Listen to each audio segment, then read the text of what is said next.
trucks to parachute planes. Let's see where we drift to. Buffers in reverse, road signs wrecked. It's Kyrgyzstan gaming time.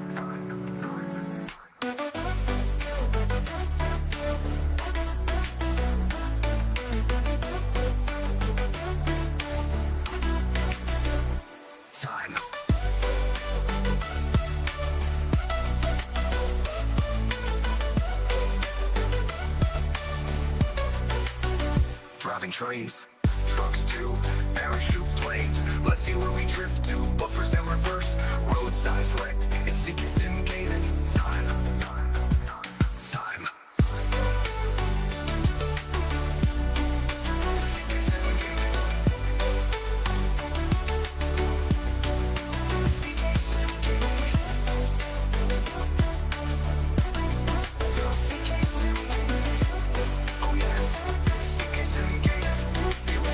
Driving trains, gaining the stations, forgetting to stop. Driving through red lights, bad buffer stops. It's time for CK Sim Gaming. CK Sim Gaming time.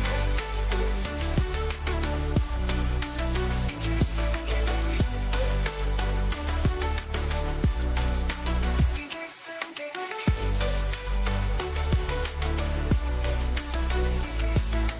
Driving through stations, forgetting to stop. Driving through red lights, bad buffer stops. It's time for CK Sim Gaming.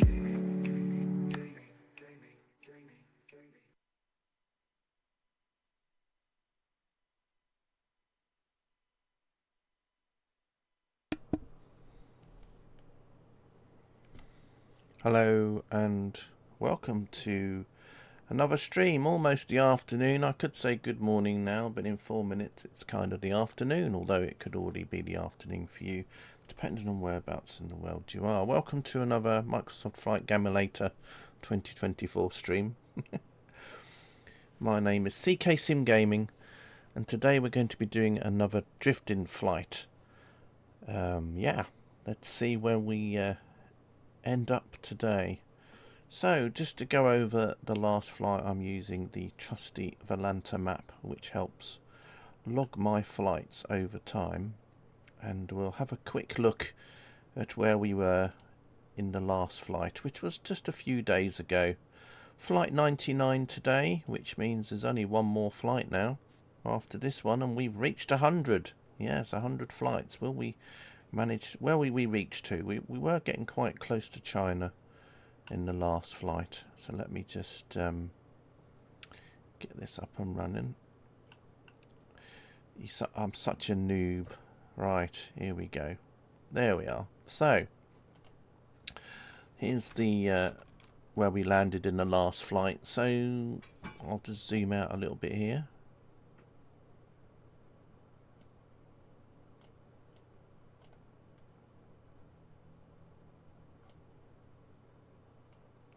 So we started in Kazakhstan and we drifted over into Kyrgyzstan. So we started in a mountain valley and we flew all the way over the mountains, and then we landed in a little on the side of a mountain and rolled down into a little valley near a town or village called Chat. Believe it or not, yes, Chat went to Chat in Chat. So yeah, that's near where we were, where we finished. The last flight was about 3 hours and 10 minutes long and 110 miles. The previous flight was 180 miles, so it'll be interesting to see how many miles we get done today. It all will depend on the winds, so hopefully the winds will be in our favour. So anyway, looking at our current position, we ended up in some bushes in the last flight, so I've just moved the plane out just a smidgen, so we're just a few meters away from where we ended up in the last flight, and that will be our start location for today. So let's have a look at the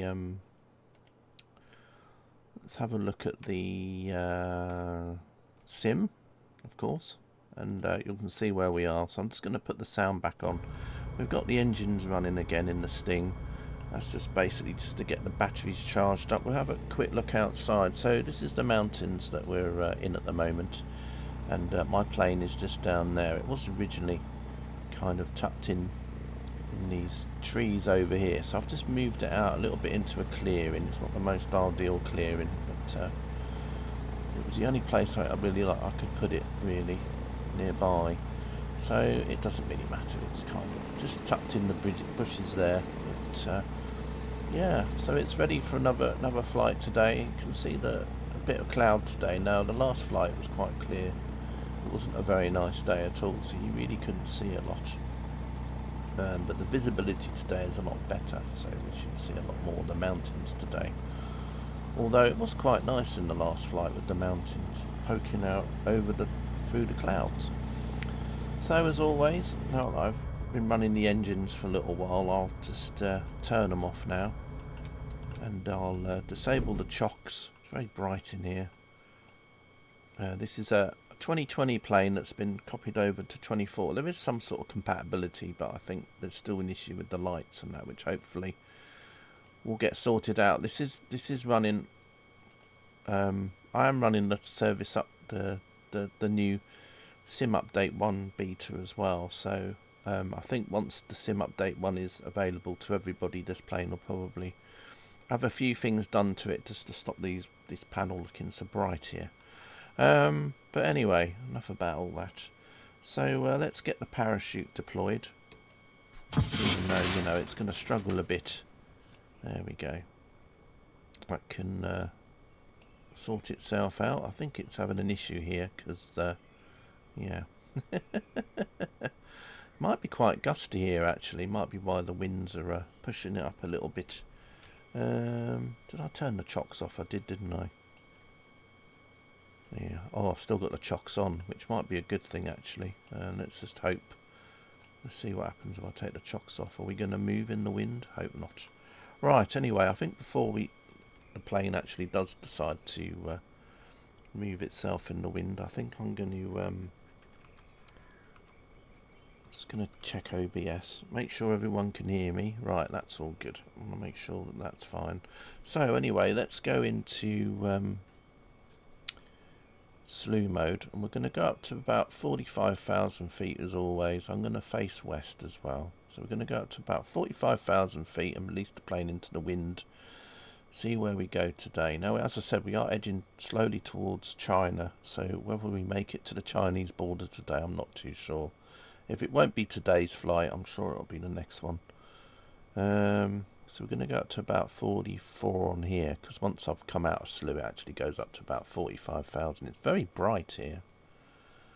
Right, let's get going. Right, so let's have a quick look here. Yeah, so we're about 45,000 feet, and already you can see we're doing 61 knots, which is pretty good going so far. And we're heading in an easterly direction again. So we're heading east at about 60 knots, which is brilliant. That's what I like to see. Let's just come out the plane here. So yeah, you can have a nice view of the surroundings. Now let's just try and work out. Now chat, I think was just over. Where are we at the moment? We're down here. So yeah, I think chat was just over there in front of the plane's nose. So that little village called Chat was just about here. We did at the end of the stream yesterday. Did go and have a quick look at what it looked like.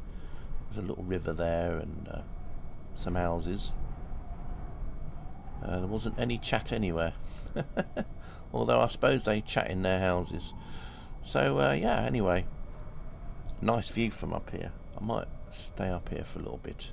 Just admiring this wonderful view. There's the lake that we were heading to yesterday.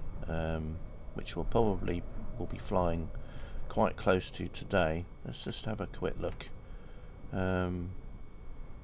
See what direction we're going. Yeah, so you can see we're kind of heading towards that lake in the distance there. So I'm just going to leave it in this view for a minute because I actually think it's actually quite a nice view here.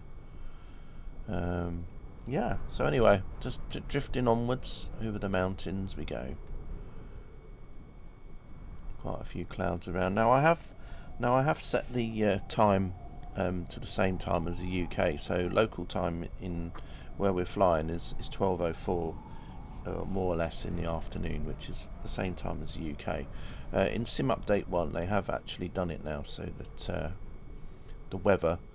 If you go back to a previous time, in 2024, what was happening? It would load up the weather from an earlier time of day, which a lot of people wanted originally in 2020. They were moaning that there wasn't no historical weather. So 2024 it's got 24 hours of historical weather. But then what was happening was that if you want to go back a few hours and you move the slider back a few hours of daytime, then you would get the weather from a few hours back. Now that then of course didn't cause problems for some people, because there are some people, for example, that might be doing a VATSIM flight in the evening, or at night time, and they want the time of day to look like daytime.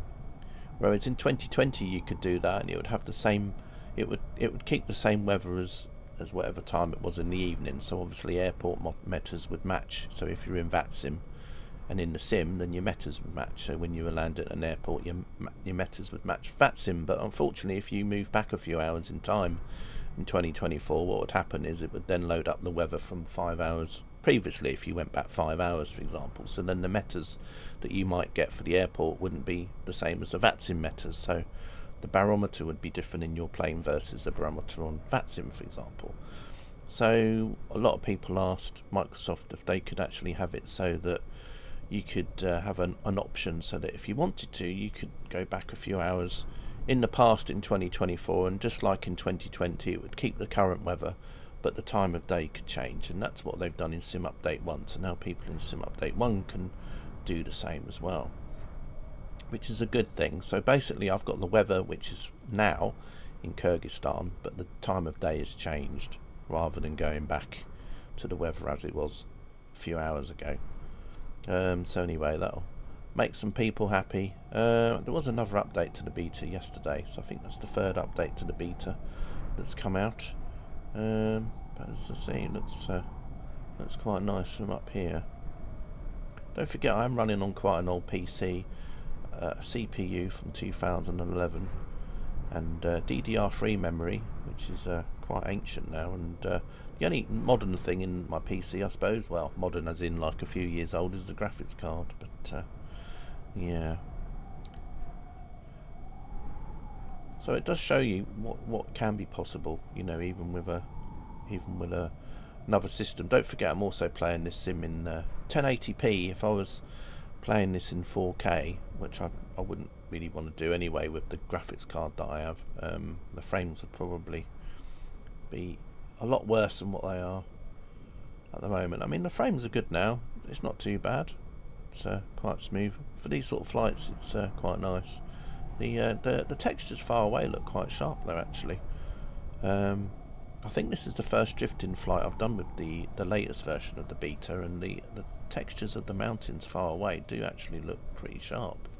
They're not blurry or anything. So yeah, I have to see if that carries on to the actual final version of Sim Update 1. The thing I'm worried about though, which is what I've mentioned already, is that the beta will only have so many people running it, this particular version of the sim. So I don't know what happened once everyone else has got it. I don't know what the server load could be like, and whether the images of the ground will start getting blurry again.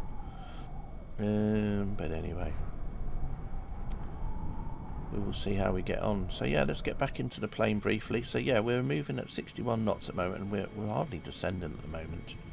I don't think we've really descended too. Actually, we are kind of, looks like we are sort of climbing now and again. I can see the altimeter going up, so we actually are increasing our height. It's probably because of the time of day, and I know that in Microsoft they have the air currents do come off mountains and stuff, so perhaps the currents of air are going upwards a little bit, and they're making my plane go up a bit, which is quite interesting. So this is one reason why I'm doing a stream at 12 today rather than 2 o'clock, which I sometimes would do a drifting stream at, purely because I might need those extra couple of hours today. But yeah,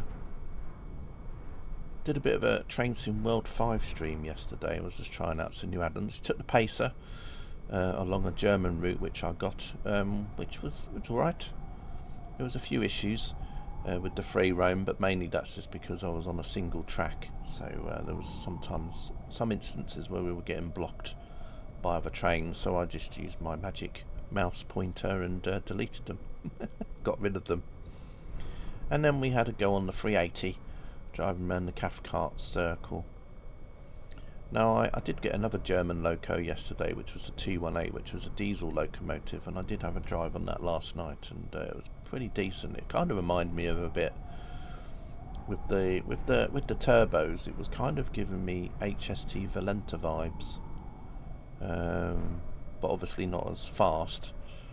I think the top speed on the train is only about, I think it was 80 kilometers an hour. No, not 80 kilometers. Yeah, 80 kilometers an hour I think was the fastest you could go to. No, hang on, that's not right, is it, CK? I think it was 140, something like that, which is about 80 mile an hour. I think that was the top speed of it. But you know, it's pretty fun train. It's got a very similar engine, I think, as what a Class 52 had. But yeah, it did sound nice. But yeah, it was giving me HST Valenta vibes as I was driving it around. So yeah, it was a nice little train. Just go back in the cockpit again. As I said, we were about 45,600. So as I said, it's like almost like we're kind of 1 minute we're dropping a little bit, but then look, as you can see there, it's going into the positive numbers. So it's as I said, we are kind of climbing and then descending, but we don't seem to be really gaining or losing any height, which is quite an interesting thing. And as I said, we are moving at around 60 knots at the moment, so that's about in the 70 mile an hour, isn't it? Let's have a look actually. What's 60 knots into miles per hour? We can always just find out on Google, can't we?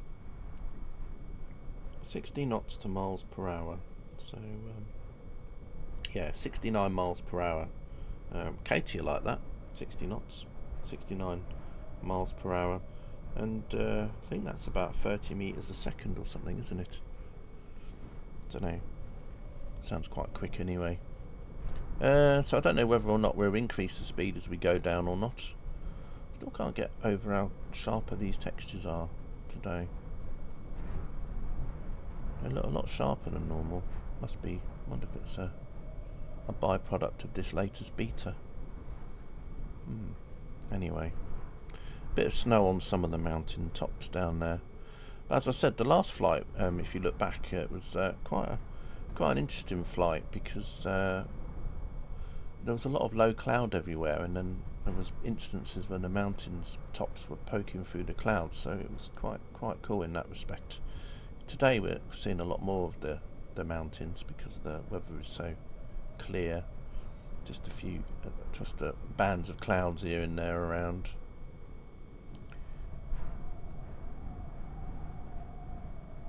So we'll see how we get on. As I said, we were moving slowly towards China, so whether we'll make it to China today, I don't know. If not, it could be the next flight.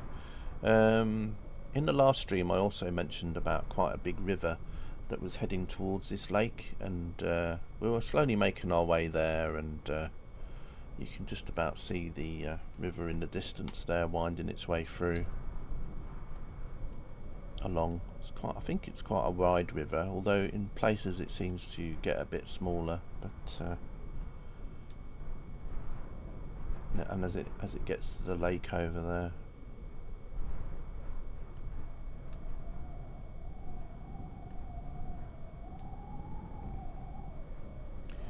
Have a quick look again. Yeah, so as I said, that's our current direction, and you can see we're slowly heading towards that lake over there, but you can also see more bounds of mountains over there in the distance. Just under that cloud there's some chain of mountains, and then even more in the distance as well.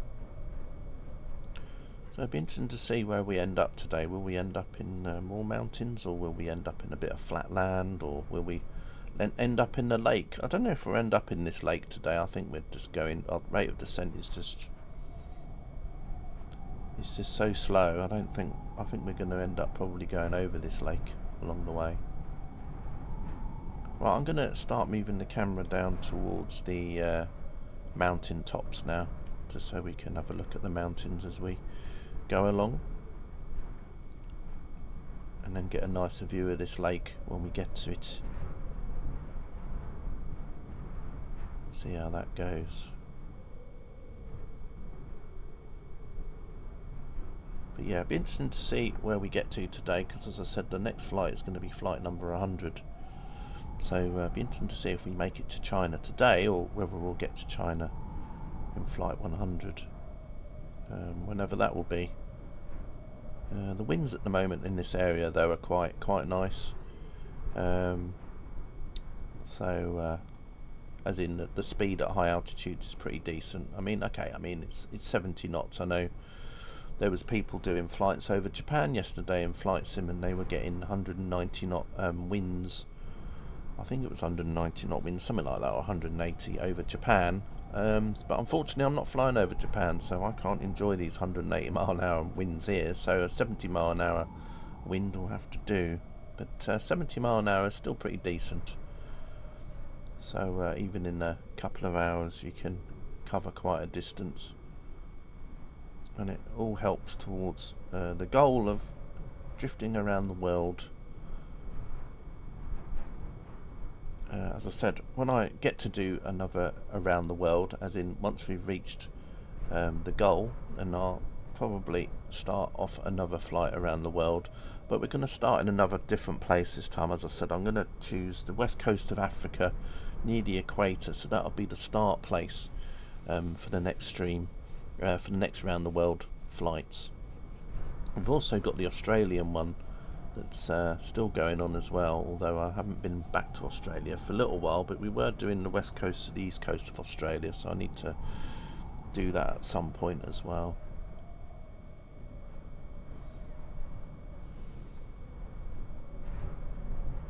And those of you that watched a few days ago, I did a drifting flight from Birmingham, and we ended up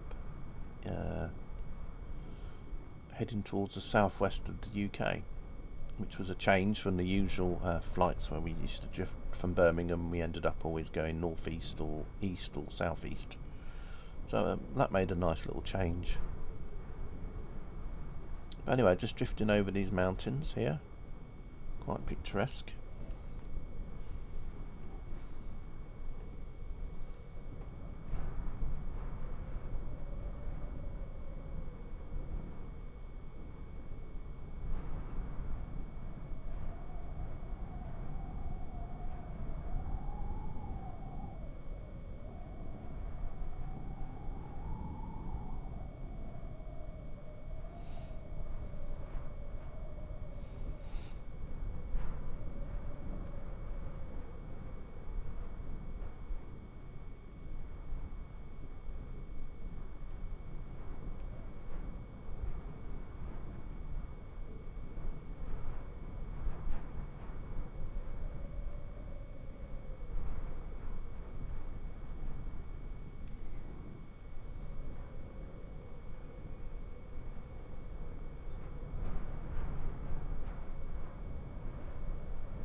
So yeah, again another picturesque flight, I think, with the mountains and things.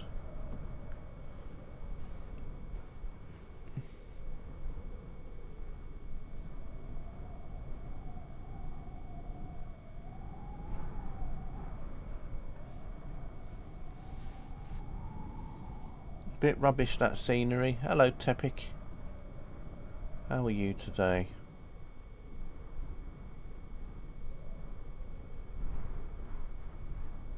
We're just flying over near, I think that we're near to Lowestoft and Great Yarmouth at the moment here. Yeah, we're sort of, I think Norwich is quite close by as well. I think the scenery is fantastic.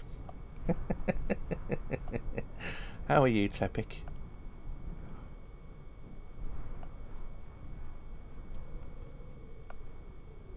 Thought you recognised. Yeah, exactly. Yeah, yeah,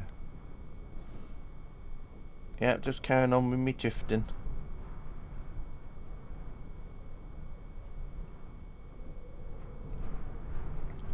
But yeah, we're over Kyrgyzstan at the moment, or however it's pronounced, Kyrgyzstan,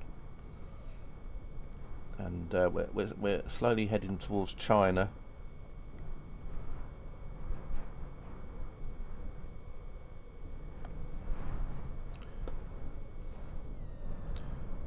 But yeah, just got the drone cam out.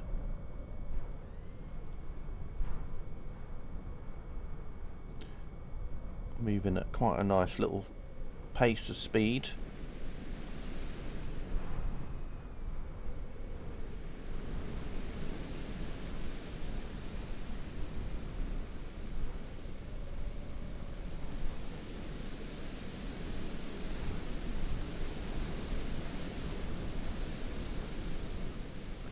So yeah, we'll see where we end up today.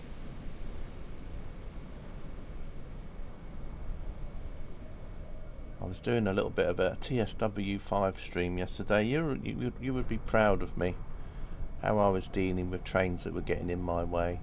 I'm sure sometimes you wish you could do the same.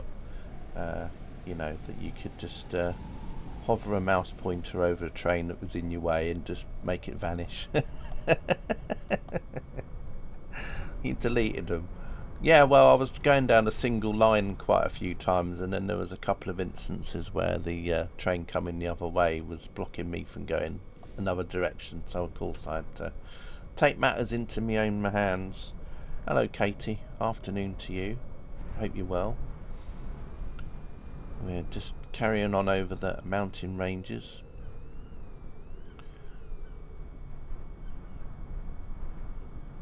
But yeah, I've got a few things in the sale topic. I bought the Class 380 in the end, so I drove that yesterday, and then there was the 323 in the old Centro Regional Railways livery, and then the diesel German train, the 218, which was giving me HST Valenta vibes while I was driving it yesterday, but I think it's just because of the turbo charges in the engine. A lot of screaming going on. You had a Ford train make you late yesterday. Terrible.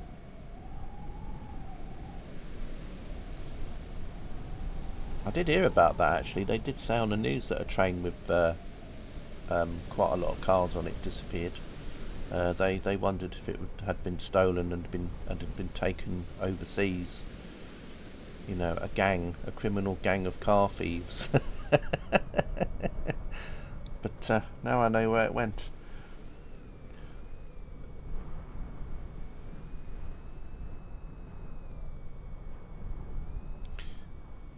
But yeah, not long into this flight. I think I started about 20 minutes ago. If you want to have a guess on how many miles you think that I'm going to be drifting today, those of you that weren't here for my last flight, we did about 130 miles, I think, in the last flight I did, and the previous flight before that was 180 miles. Today I'm guessing that we're going to do about 194 miles today. Just to go over where we are at the moment. We've got a ground speed of about 60 knots at the moment. We're heading east, and we're just going through 44,500 feet. So, although as you can see that there's a little bit of turbulence here with the plane kind of moving up and down a bit. So I don't know. Have a guess and see how well you do.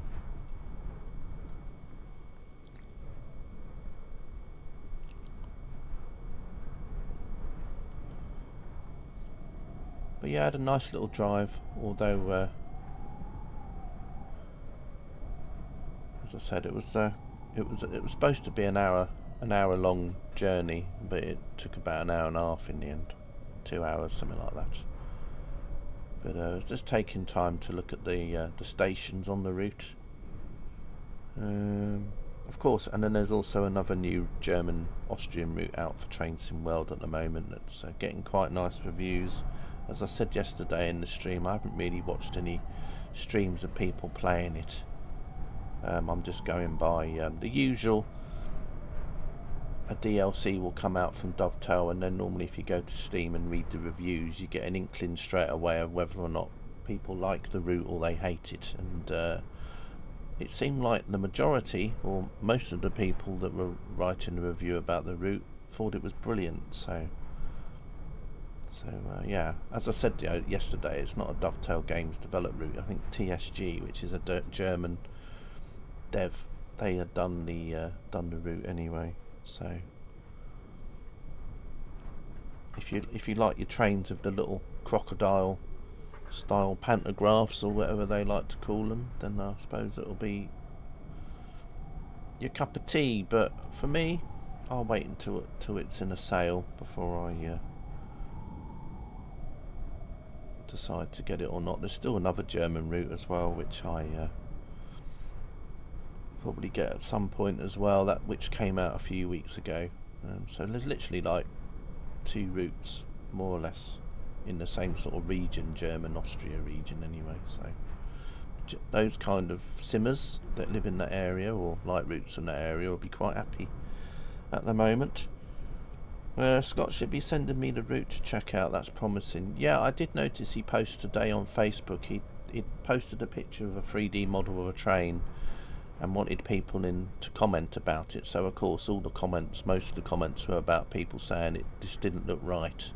You know, a bit like Goldilocks and the 3 Bears.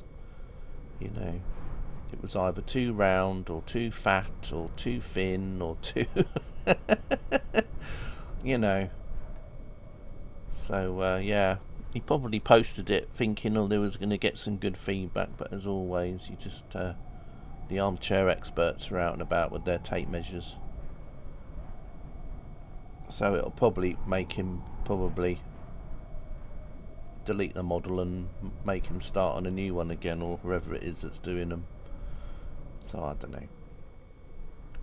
As soon as I read the comments, I thought, well, that'll be another 6 months delay to a route then. Because it literally, yeah.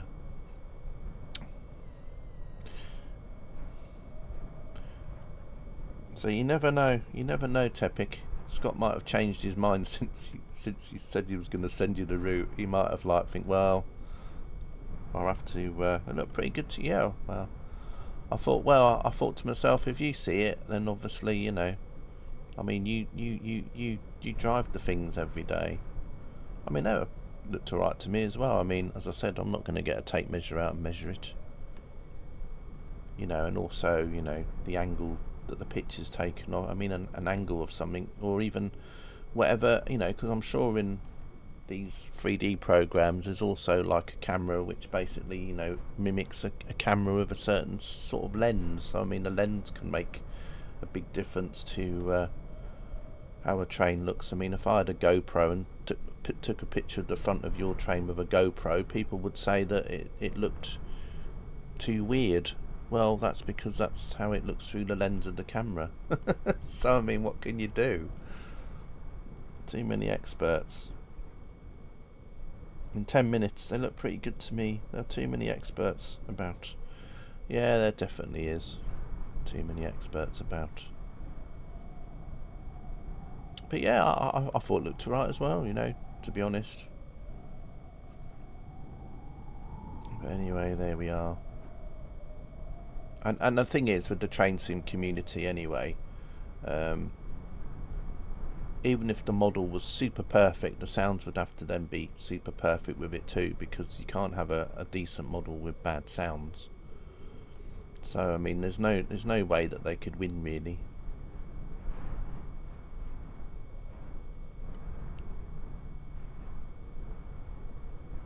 I mean, I think what it is, I noticed that going on to model railways, I noticed that I saw a video from Acura Scale yesterday, and it looked like they were at I think they were at the Bombardier factory, or they were maybe somewhere where they're maintaining a lot of 378 units, because there were talking about doing a 378 unit, I think, for the next Acura scale thing.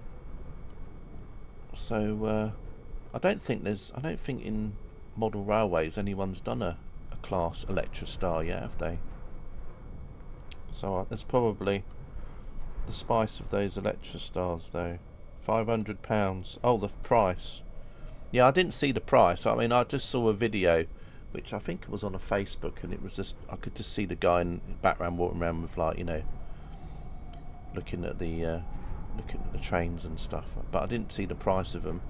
But then I saw not only, I think it was Hornby, wasn't it? They released like the latest things, and they were selling carriages for like a set of a train. They were quite expensive as well, but I don't know. Model railways just seem... Oh, they've just been announced. Okay, yeah.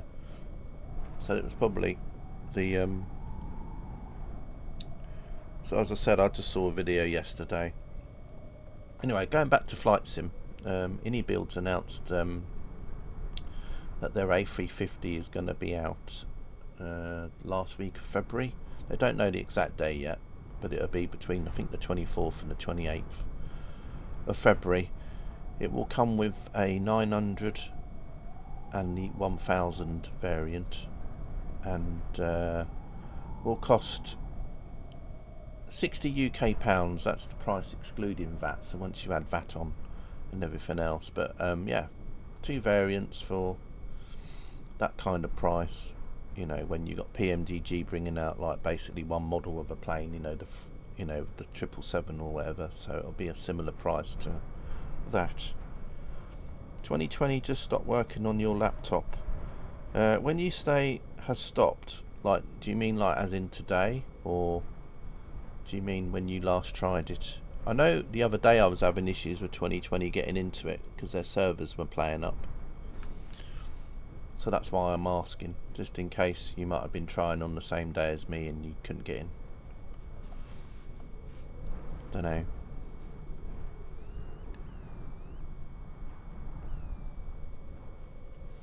You did have... I know it's going to be a stupid question here, but do you have your laptop plugged in? Because, you know,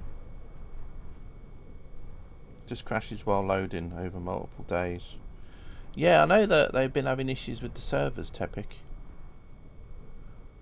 So I was having issues with it the other day. I was doing a flight, and then all the time it just kept coming up with SIM disconnected, offline, then it would reconnect again, then it would go offline again, literally seconds later. And then I wasn't the only one that was saying the same thing, because I looked on the forums and there was quite a few people saying it, so I don't know.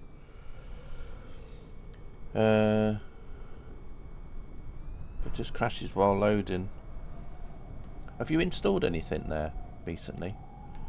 You haven't downloaded anything like to the marketplace or anything, have you? Or you haven't put anything in the community folder? If you got anything in your community folder, it might just be good just to move the files, or just rename your community folder and then just make one that's, you know, just make a new one with nothing in it and see if it loads up then. Oh, okay. Don't know then.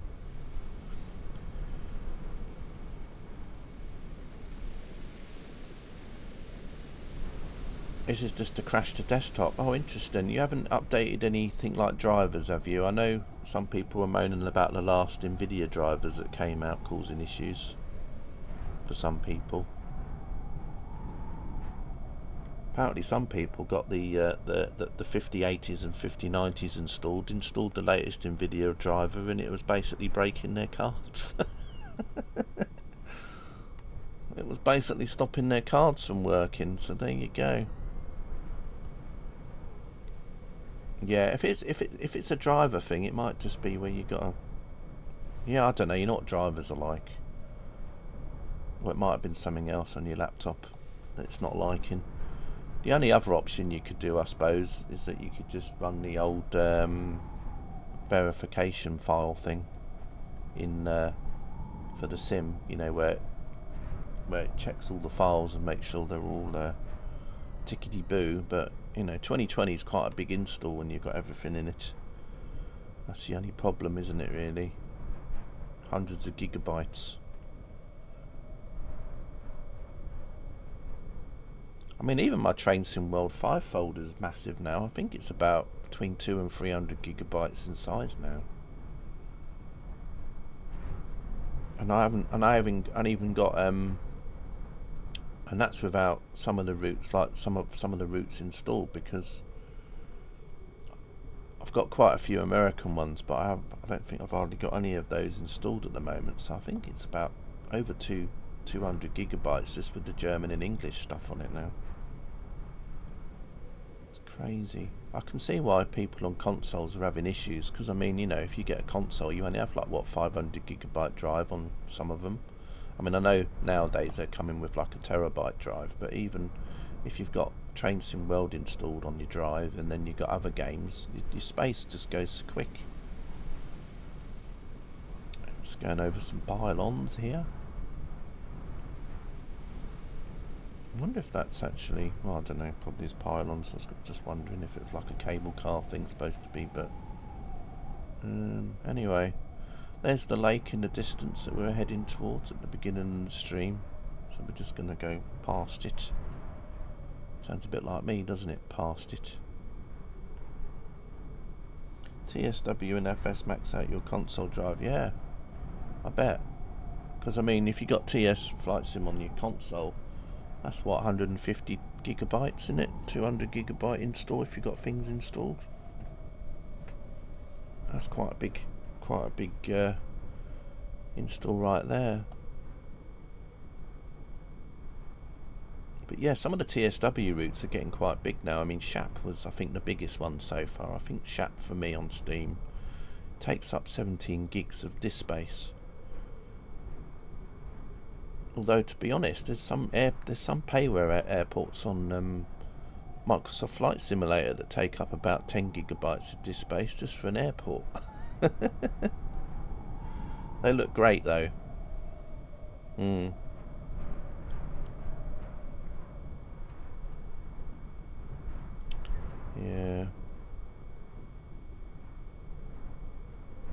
Yeah, the route I got the other day was one of the German routes which I've been trying to get for ages, but it was just never the right price in the sale. But it was a bit of a discount. It ended up being almost half, at 40% off in the end, which weren't bad. Niddertal Barn. So it's that single track with like the 1980s like 2-car DMU that you drive up and down it. So I had some fun driving up and down that route. But for the quick drive yesterday in free roam, I just thought instead of driving the German train, I thought I'd drive a Pacer instead. So I went down the track in a Pacer. I thought, why not? Good job you grabbed those 2 DLC yesterday. Didn't realise the sale ended that evening. Oh, did you not? No, it was, yeah, so it's a good job you got them then. Although, you never know, Katie. A few weeks. There must be a humble bundle for Train Sim World due again soon at some point. They tend to do them now and again, or even for Train Sim Classic.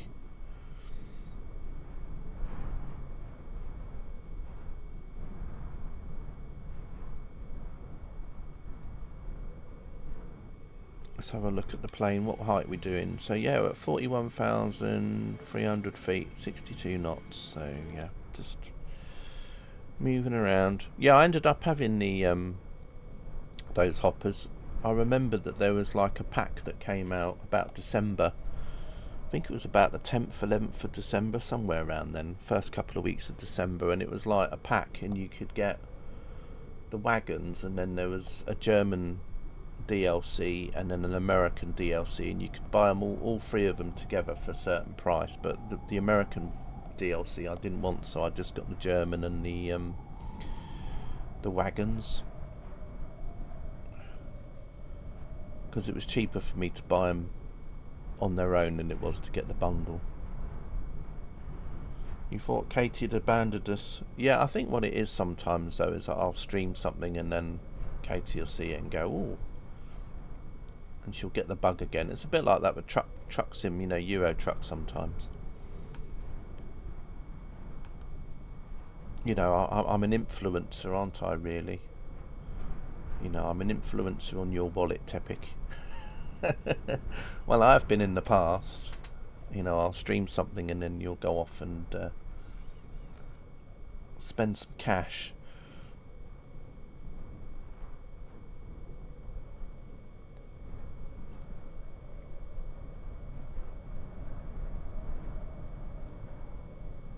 Yeah.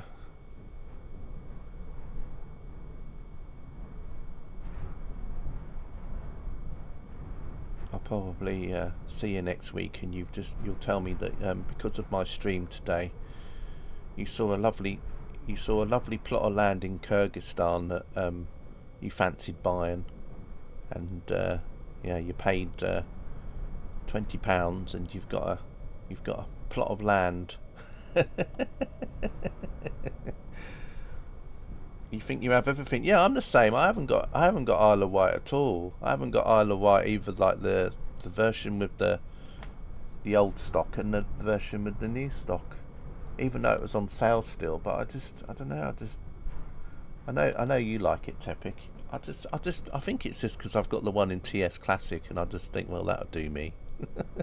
Because the one in TS Classic, it also comes with the Steam Isle of Wight Steam Railway, so I don't know. I just don't ever get around to getting it. You know what happened though? I end up buying it when the Great Western Express revamp comes out, purely just because that they'll have a train. They'll have the Isle of Wight line as a layer, because I think it's at one of the stations.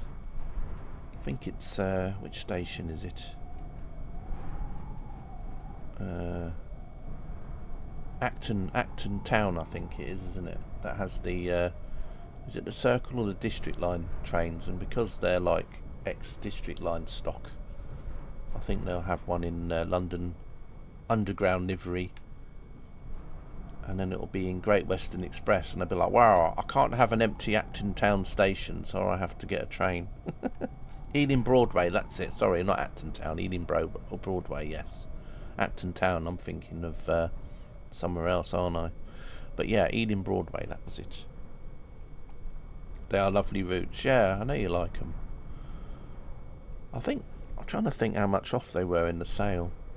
I'm really hoping that when they do a humble bundle with TSW, that the Isle of Wight route would be on one of those where you pay like about a tenner and get about 60 routes. Although they did change it last time in humble bundle, didn't they? They were very sneaky, the way they did it now.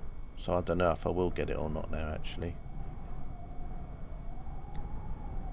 because they changed the whole way that the bundle works, don't they, now? They could also use it for the Greenford shuttle.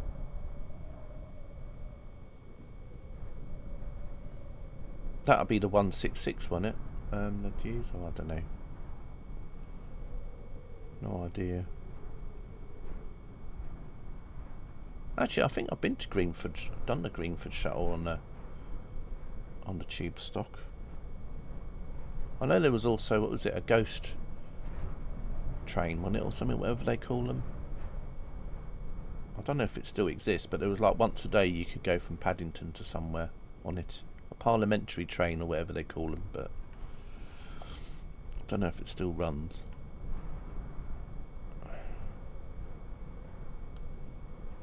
Now they use a D-stop battery unit. Oh, okay. Oh. Oh, were they the ones? Were they similar to the ones that were running on somewhere else? I think. Oh, I don't know. Can't keep up. Let's have a look. What's our ground speed now? 59 knots, 41,300 feet still. I don't think we've descended at all. So, as I said, there's one reason why I started the stream a little bit earlier today, because I thought if I start at 2, it might go on a little bit. The parliamentary train is at Chiltern. Thank you, Tepic. I know they had a train as well, but I don't know if it still runs, but they used to do a train that used to go to New Haven, oh, not New Haven Harbour, but the other New Haven station. Although everybody on the train would get turfed off at New Haven Harbour anyway, but it would then go into New Haven Marine, I think it is. Yeah, something like that. I think you can do that train on TSW actually on the East Coast. Where I think you get one where you drive there, and then you have to park it up, and then you have to go back again. But anyway, don't know if it still runs. Yeah, I don't know either. I only see him now and again if someone does a YouTube video about them, you know, and they kind of bring it up. I think there was another train which was a London Overground service from Clapham Junction. I think there's one service a day that goes somewhere different than it normally does for the rest of the day.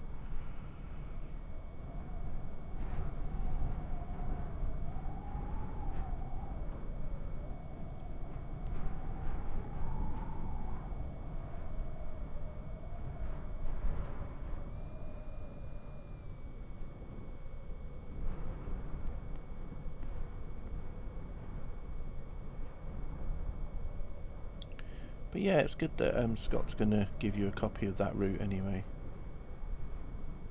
And give it a go.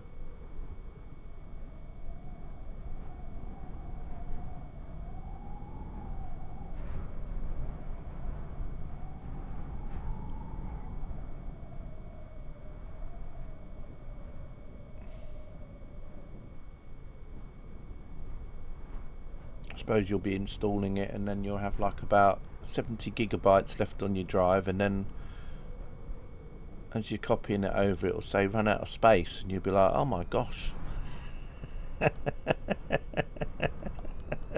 This route's just taken up 70 gigs of disk space. I don't know what the largest Trainsim Classic route is actually. I think it's probably Western Main Lines of all the bits, isn't it? That's probably like the largest route, I guess.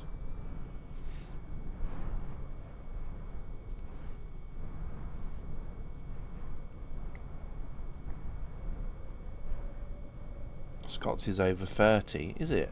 Wow, yeah, that's probably one of the biggest then. I don't know how big Western Main Lines is when you had all the bits. You know, all the extensions and everything.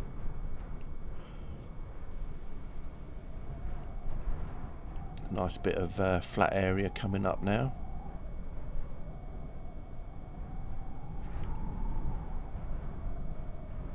At first I thought you'd written that was Scott was over 30. I was like, well, you know. But then it's only because I knew what you were talking about. But yeah, anyway. Gonna ask if I can stream it. Yeah, that'll get all the... do you remember that? I still remember that last time you streamed. And someone come in your chat and told you that the gradient wasn't right. So you told him, well, in that spot it's actually flat. Because it's like on marshland or whatever it is, you told him. Oh, this route doesn't seem to have many gradients on it, does it?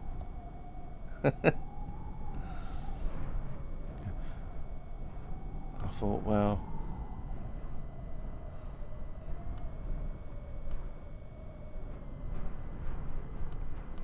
I wonder if he's going to give it to I don't know actually. I don't know if someone like Alan Thompson will get hold of it to stream. I hope not, because it'll basically probably get crucified if he streams it.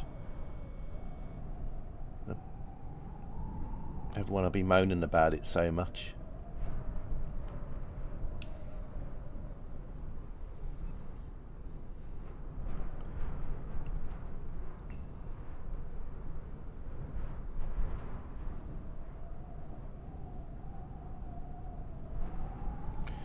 Yeah, I think he was... Yeah, I think at first he was things, so I mean, I don't know. He might give it to Trainsim Tom to do a stream with, I don't know. But then again, Tom's with, like, you know, obviously works with Just Train, so I don't know how that's going to work, so no idea. But anyway, I'd rather you streamed it, because I mean, you drive up and down that route every day. I mean, there's no one else there that would be able to stream it, would have any knowledge of, really as much knowledge as you do. of the route.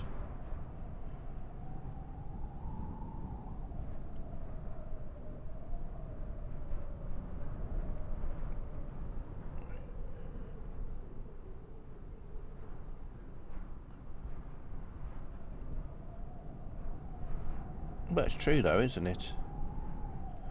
I mean, even if someone like Dad Rail on YouTube drove it, well, I doubt if he drives up and down the route much. I mean, I know he's a Class 66 driver in reality, but I doubt if he's probably never really got much knowledge of your route at all compared to what you have.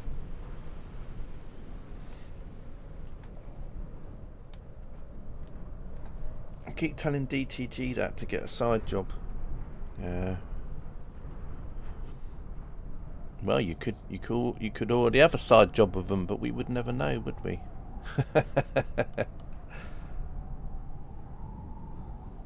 The only thing I can say though is that because Southeastern High Speed has a bit of your route in it, at least when they actually, if they ever do your route, they've actually done some of it already. They can go, well, we've already done a few miles of it here already, look, because it's on here. Doesn't work.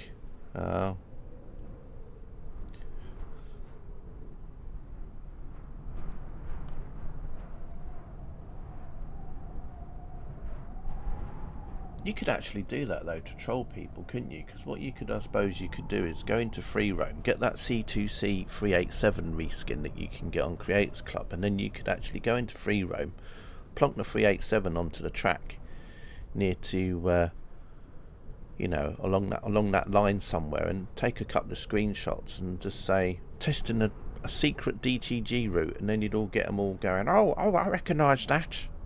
That's the C2C line, and you'd be like... Also, Goblin has a lump of my route. Oh yeah, that's right. Yeah, of course it does. Yeah, that's right.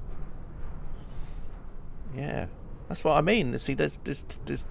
See, that's like, you know, they can copy and paste two areas now. See, they must have at least a slice of your route done. Took a reskin 710 pick. Yeah, I noticed that when I was doing the Cathcart Circle yesterday, because I had a 313. No, sorry, I had a 317. Is it? Whatever they use in that route. Painted in London Overground livery. So of course I pulled into one of the stations on the Cathcart Circle. It was just sitting there, and I was like, oh, that'll get the Ribblers happy. I thought someone's going to be commenting about that. Why have you got a London Overground train in Scotland? Well, it must have come up here for the day, you know. 314, that was it. Thank you. And then there was it was like for a while on East Coastway. Whenever I'd do a stream on East Coastway, I'd have a C2C Electrostar, and I'd be like going, oh, Tepic's on a busman's holiday today. He's driven it down to Brighton for the day out. Or if I'm like going along the main line, passing the C2C Europe thingy. Will your bot let me post a link? Hang on a second.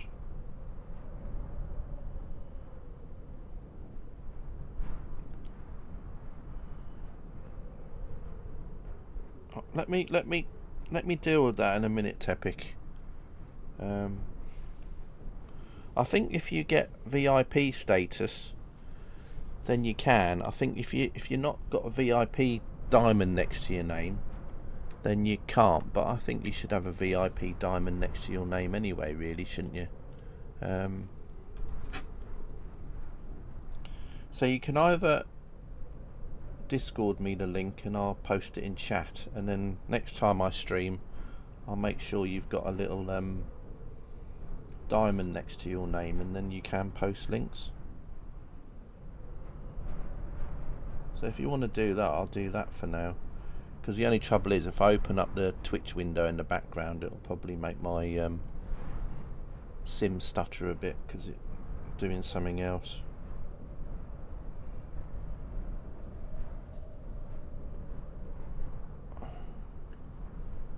Oh, that's there, is it? Okay. Right, let me copy that into chat then. I've got it here. Right, I'll just about to post it into chat. But yeah, next I'll make sure you get a thing on. Don't know if I can do it on the app actually. We'll have a look.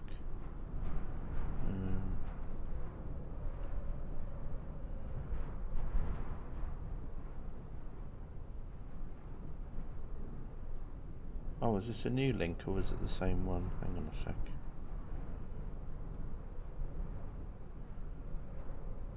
Did you post 2 links, Tepic, or just one? Because I think I got 2, but I'll post this one first. Oh, okay. There's this one here, which let's see what it does. Oh, there we go. Oh, lovely. Default. Okay. Well, that reminds me of you know when you get like a raspberry ripple ice cream in a tub. It's that sort of colour of it. It makes me think of like ice cream with like or with strawberry sauce on it.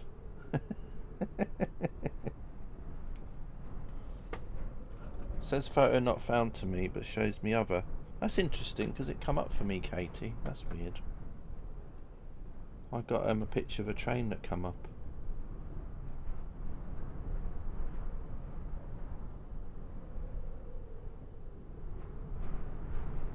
I'll put the other one in as well. Right, let's try that one. And there's this one as well.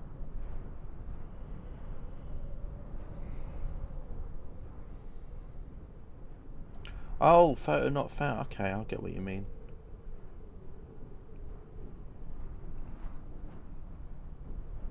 Oh no, I'll just get oh, there's quite a few other photos though. I think it shows the others, but anyway, 357 are getting the same livery. Oh, interesting. I'm going over quite a few little I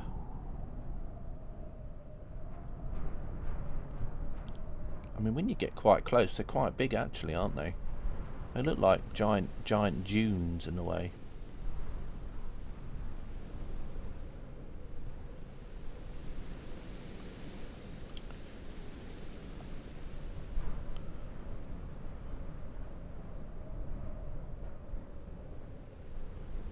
Just have a quick look at our plane. Oh, can't really tell you my speed now. But Volanta map will tell me what my speed is though. So we'll look at Volanta.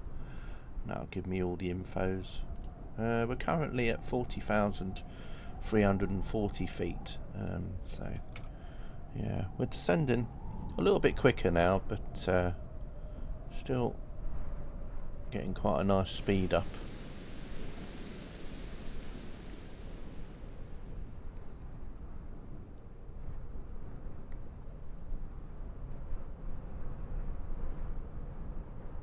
I noticed, did you see the picture of, I think it was a Class 465 that they've repainted into Network Southeast livery? Look quite nice. I think it's going to be around London. I'll have to have a look out for that when I go that way again. See if I get a glimpse of it somewhere.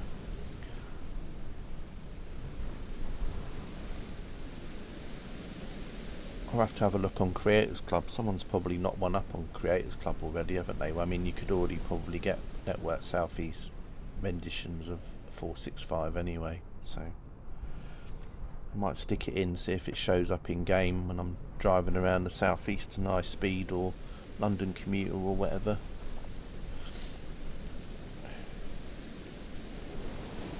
It's quite a nice panoramic there actually.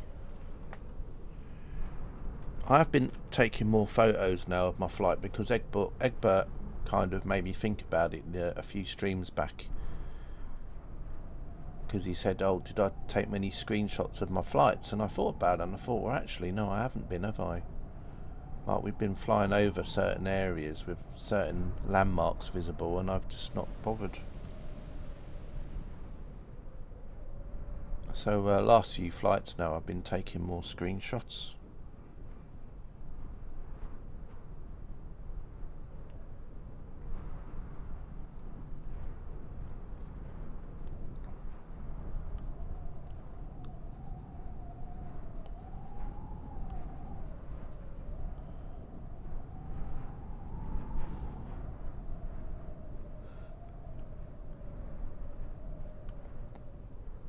I see AMD might be bringing out a GPU, which I don't think's that powerful really. I think it's the equivalent of a sort of in between a 4070 and a 4080, I think.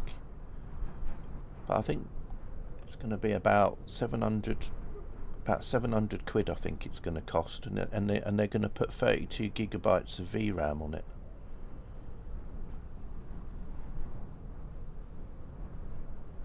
And they'll do two versions, a version with like, I think it's 16 gigabytes of VRAM and another with 32, because I think they're just trying to, I think they're sort of, a lot of people are buying 5090s because of the VRAM.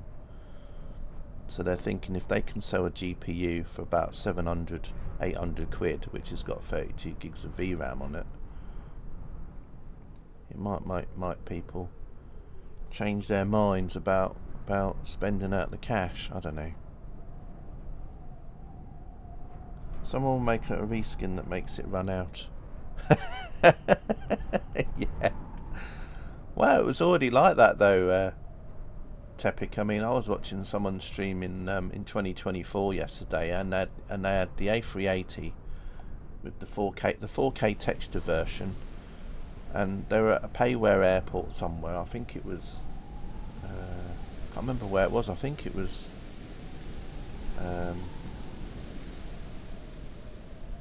Somewhere in the Far East, I think.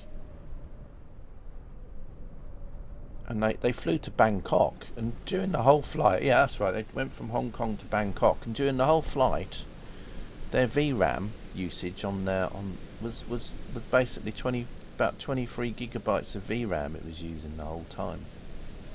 Mad. And basically this guy's got a 4080 Super, and when he tried to do the same thing in the 4080 Super, which has got 16 gigs of VRAM, it basically would turn into a stutter fest, because it was basically, yeah, it just couldn't cope. Because I know in MSFS 2024 they're trying to fix the VRAM issues at the minute, because people that are running like 4K or whatever, because they've got 4K monitors, and they're running like certain airports or aircraft, the VRAM is going off the charts basically.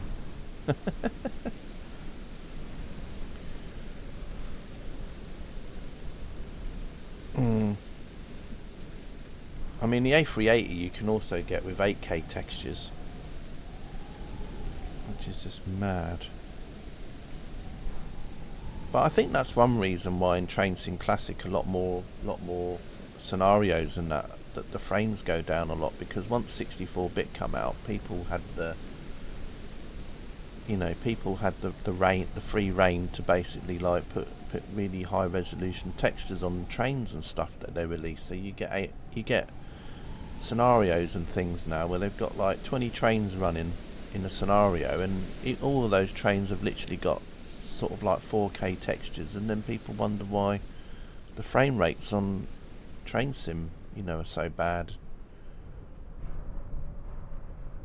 People have like really high spec PCs and stuff, and then they're like getting like 10 to 15 to 20 FPS in a scenario sometimes. Well, it's just because of all the textures.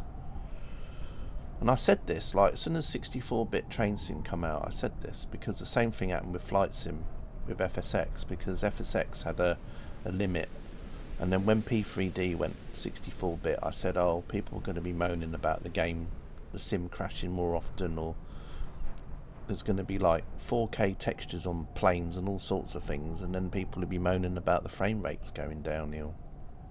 And that's exactly what happened. Some little huts here. Now, of course, the ground is popping in. The ground textures are, well, the displacement mapping is popping in at short notice, but that's partly my settings. If you've got a higher spec PC, you'll be able to get these things like these rocks draw in further away from the viewpoint. So, just want to put that out there in case anyone's wondering. So you can basically have those rocks and the vegetation appear from a lot further away if you want to, but it kills my frames for me if I do that. So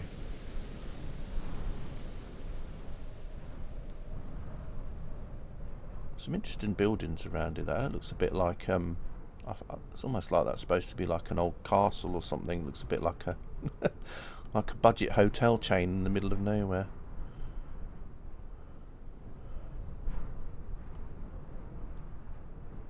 I think someone was talking about there was something that was going to have 16K textures in it. I mean, why would you need that?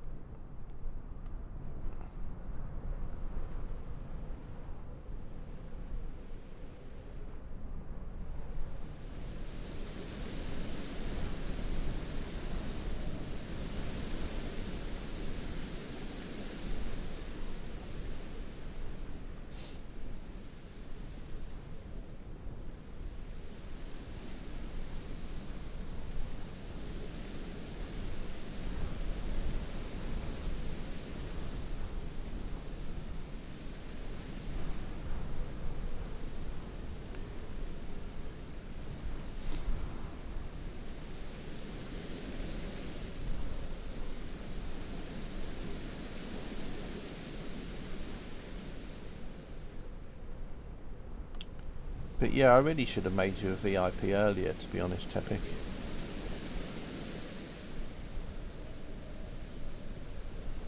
So I don't know why I have it. It's probably because, you know, I'm quite bad at going back into like settings and things and changing things. I mean, look at Dave, he gets timed out all the time, and every time he gets timed out, I'll say, oh, I'll look through the settings and see if I can make them more lenient for you.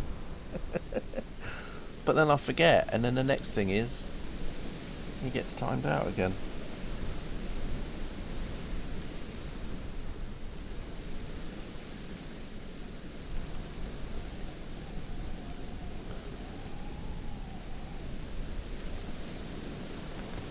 I also tend to give VIP status to people that are kind enough over time to donate, which again is why I should have given you a VIP badge earlier, because you have sort of donated to the channel in the past, so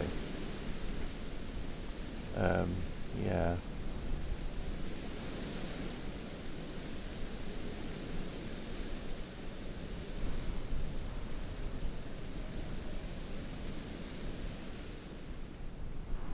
It's so much fun though, what with Dave being timed out, yeah.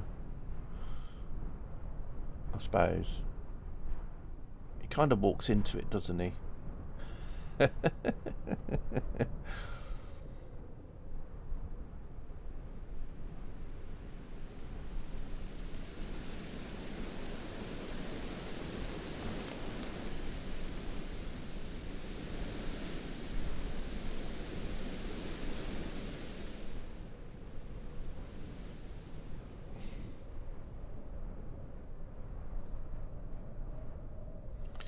But yeah, like someone said in the stream yesterday, there'll be a load of people flying around in A350s come the end of the month. But I mean, it doesn't interest me at all. I mean, as I said, it'll interest a lot of people, but it's not really my thing. An Airbus A350. The only add-on that I really want at the minute, when it comes out, is the 757, and that's it really. Just the 7.5. That's all I would want.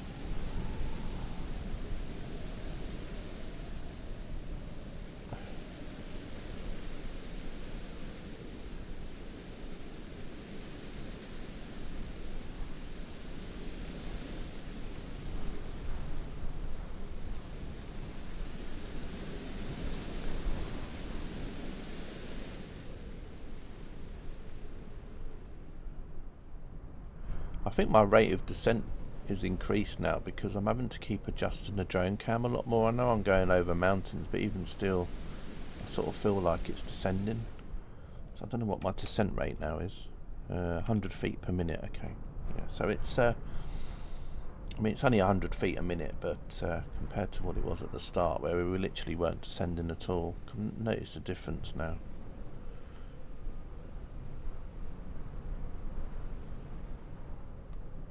But we're still pretty high up. I mean, we're still at 39,000 feet, so we're literally, how long have I been streaming for? Well, my flight's probably been going for about an hour and 5 minutes, I suppose. So in an hour and 5 minutes, we've literally dropped 6,000 feet in an hour. So it's as I said, that's one reason why I'm doing this now. I will be going off mic very soon because I'm going to have something to eat, but I'll still be around in chat, so if you type in something in chat I can answer. But yeah, so that's sort of one of these days today. A bowl of soup or something. Talking about food again. Surprised Egbert's not here. He must be out, because I know sometimes on a Friday he does things, doesn't he? Or maybe he's gone away already. Maybe he's gone abroad to a tropical island somewhere.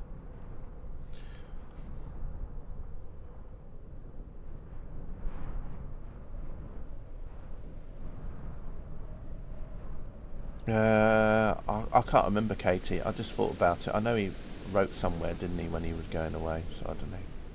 Maybe it was today. Or maybe he's just having a day off to do his own thing. He's out on a jaunt.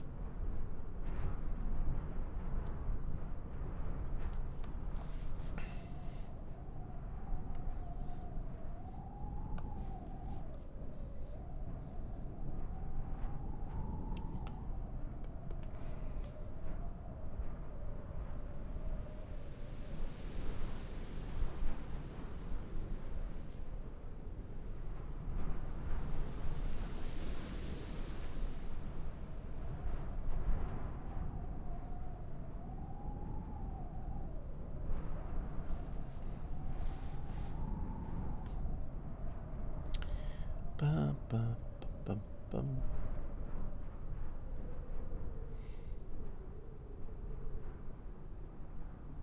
It was good to see Carter doing a bit of train sim again the last few days.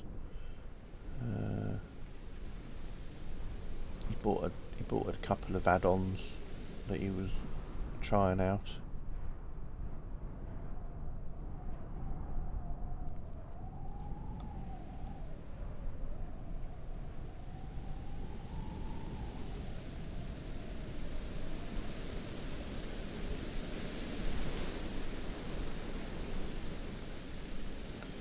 Just skimming across these mountains at the moment.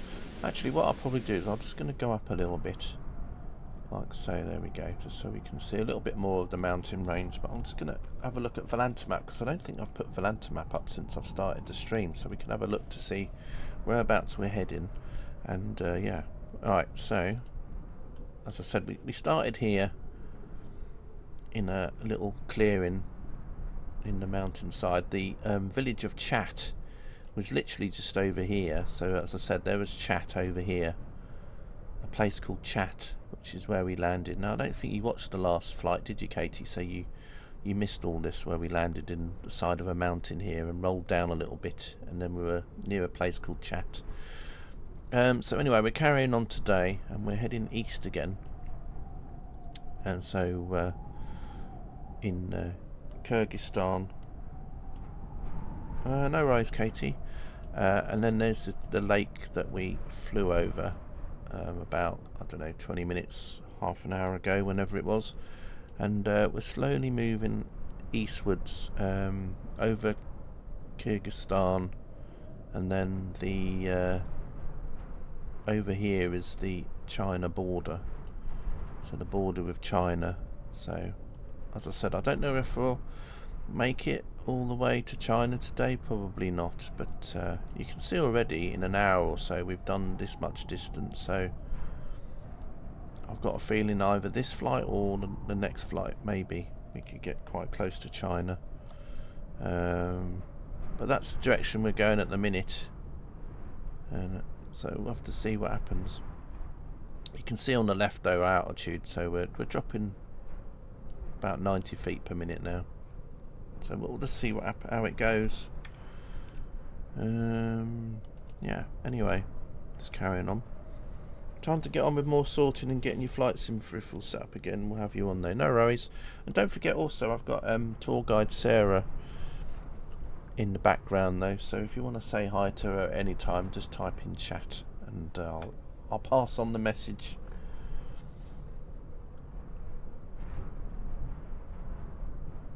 And you can ask her a question as well about anything, as long as it's not a rude question. Should be alright. That looks a bit like a frozen monster that's been frozen into the side of the mountain. There's his arm, and there's his head, and then there's his body, there's his other arm, and then that's the rest of him here. It's like a frozen monster.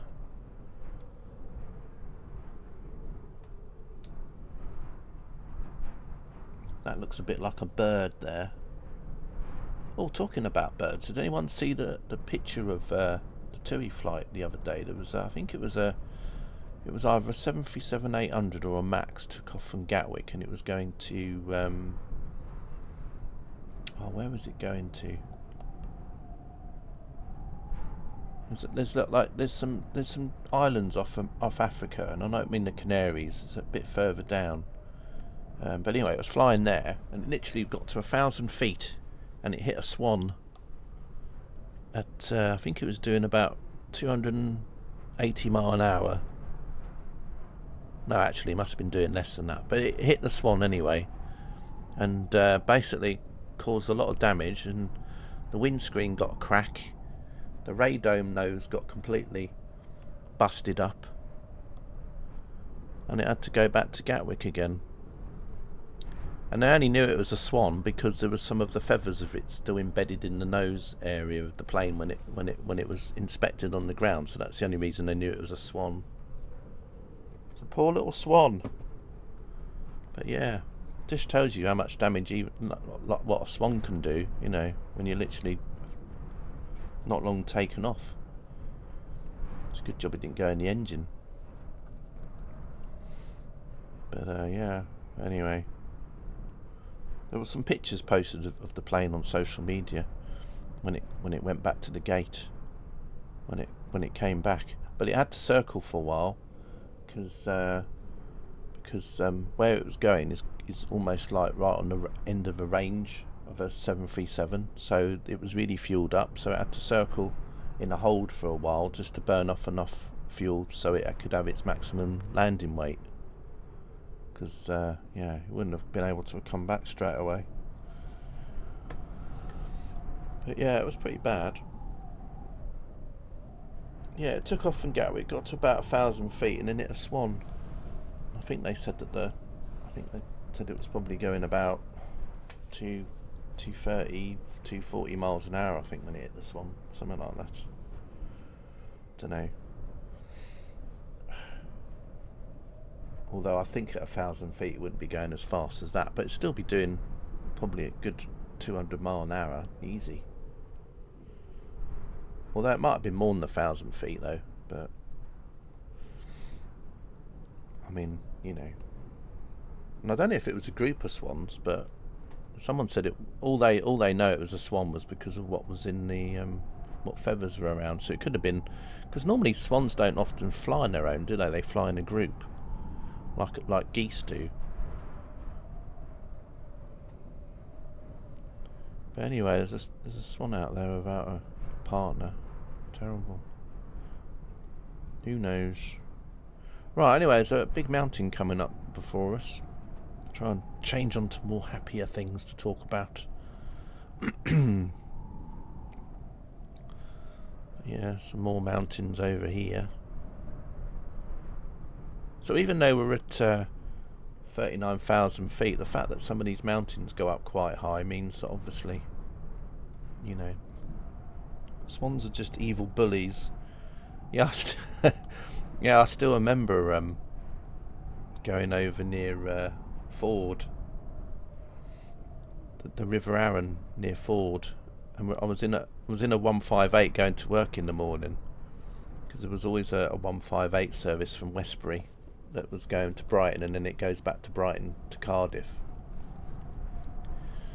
And I remember he was just left Ford, and then he come to a halt, and then the driver then came over and said that he had to try and chase a swan away because there was a swan on the track.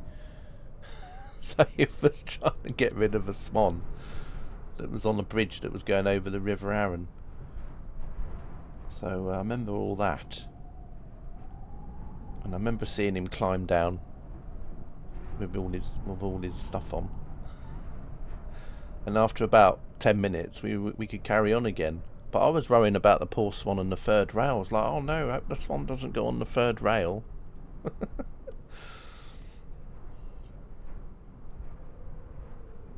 I'd always be late getting off at 4 to go to Gauge Master. Yeah, Gauge Master, yeah, literally just round the corner, isn't it? It's just round the back.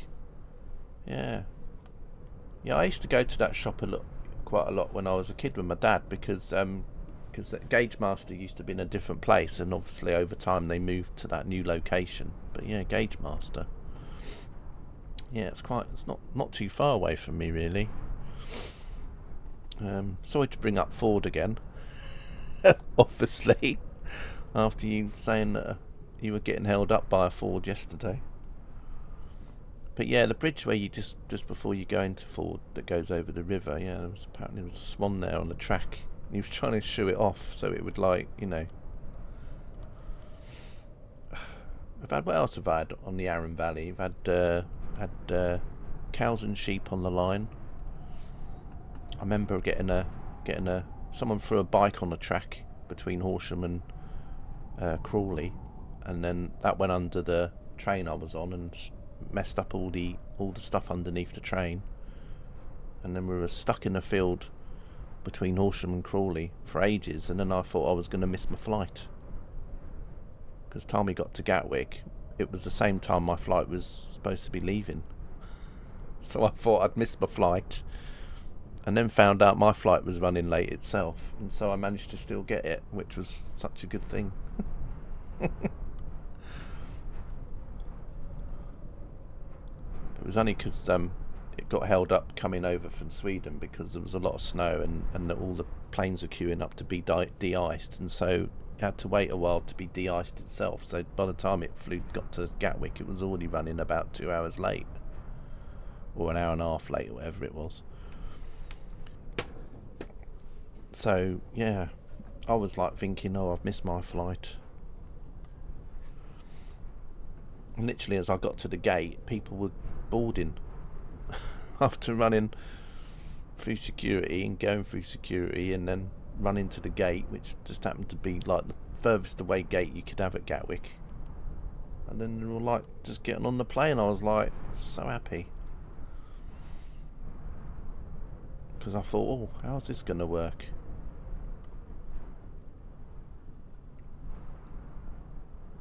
But yeah,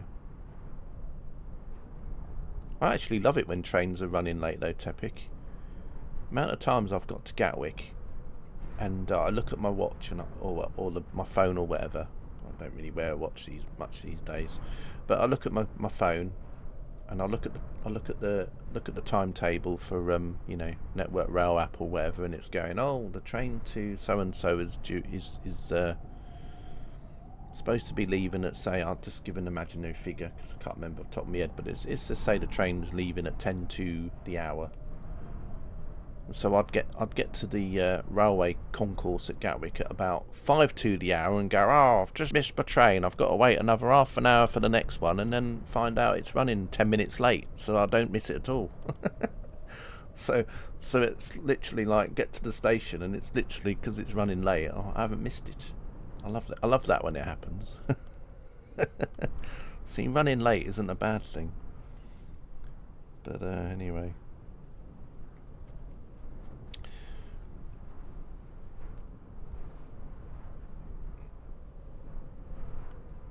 I just realised I thought I'd still had the Volanta map up. I've done that a few times. Although I notice quite other people that stream do that as well, so I'm not the only one leaving a map up. It is when I'm on my home run. Yeah, I suppose. I mean, you know, I've also had instances where, you know, where I've missed connections due to late running trains. So I mean, it can work both ways. I remember once being in a panic because I missed the last train home from London, but I also knew that a train that leaves like 10 minutes later is a faster train, so it might overtake my train on the way, so that when I get to Gatwick I can then change at Gatwick or wherever, and it will be literally just behind. And then that train then got running late, and then I was like going between, East Croydon and Gatwick, wondering if I was actually going to overtake my train so I could actually still get it. So of course, going along the line, and then I started to overtake my train, sort of in between Redhill and Gatwick, and I was like, yes, because I knew that I was going to get to Gatwick and managed to get across to the other platform to catch my train. And that was all because I was coming back from somewhere, and then I had to get the tube from, I think it was either from Euston or King's Cross to Victoria. And because my train got into Euston or King's Cross late, then it meant that I missed my last train home by about, a few minutes. But then I thought, I can get this train and it'll overtake it on the way. It's quite a nice set of mountains coming up here. We're nowhere near Everest. I'm hoping that during the flights we would go over near that sort of area and actually go over Mount Everest. That would be pretty cool. Or even to land near to Mount Everest with the parachute, and then basically the whole rest of the stream would be us going down a slope in an aeroplane. Like, see how far down the mountain we can get. Oh, there's the base camp. But yeah, in 2020, the ground dynamics are a lot different. In this sim, it's a lot worse. So I don't think I'd last a few minutes, as in all the rocks and everything that they generate on the ground. So your plane's then going over rocks and everything else. Probably tip upside down after a while. It's the same thing with water landings now in 2024. As long as your plane's fully 2024 compatible, that is, and they've added all the stuff in from the SDK that allows it to do certain things. But when you're flying a Cessna now and you land in some water, you're just going to flip over straight away now. Whereas before, you could just land in the water and everything would be hunky-dory. You'd be like, well, that's okay. It's going over another valley here with river. And I'm going to go probably AFK for a minute. I will be available in chat. I'm just going to leave the plane up here to drift, and so you can get a nice view of the mountains. But I'm just going to go off mic for a little while. Probably, don't know exactly how long. Probably at least 20. Well, just a few minutes now, but then I'll be back for a bit, and then I'll have to go off mic again. So I'll just be right back for now, but I will be back.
Hello Dave, how are you? Just having something to eat in a minute, so I'm gonna be muting myself on the mic. But I'll keep an eye of chat. And then I shouldn't be too long. And yeah. So just enjoy the view or chat in chat. And I'll be right back.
Okay, back now. Sorry about that, everyone. Just having some lunch in the background, off mic. Hope you're well, Rob. Nice to see you. And yeah, Dave, let's have a look actually. I'll just have a look what height I am at the moment. We're at 33,000 feet at the moment, and travelling at 55 knots. And we're descending at about 300 feet per minute. So, still a little ways to go before we come back down, although obviously these mountains have not exactly at ground level. Right, the height of them, I mean, there's the plane up there. Anyway, we're slowly going over Kyrgyzstan, or Kyrgyzstan, however it's pronounced, and we're heading slowly towards China. Whether we get to China today is another matter, but hopefully for the next flight, which will be the 100th flight that started from Birmingham, maybe that will be the one that takes us over to China. I really don't know at the moment. We'll see how this goes. Just like every flight really, start off quite cool, and then as the flight progresses, you get the rate of descent increases. It's quite a high mountain coming up here. As I said, I wish the drone cam had its own altimeter, because then I could see how high the drone cam was above sea level, just to give me an idea of how high we are up.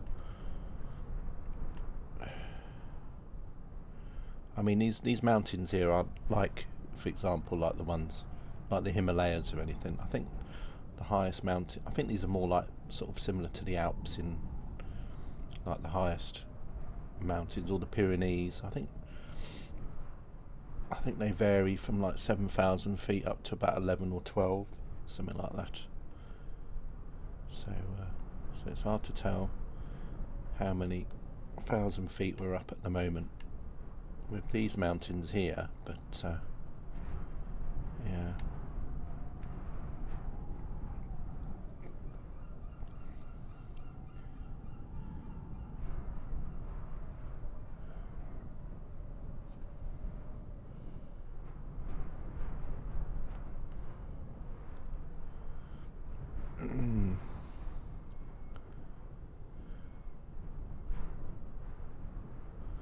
So yeah, slowly moving our way east.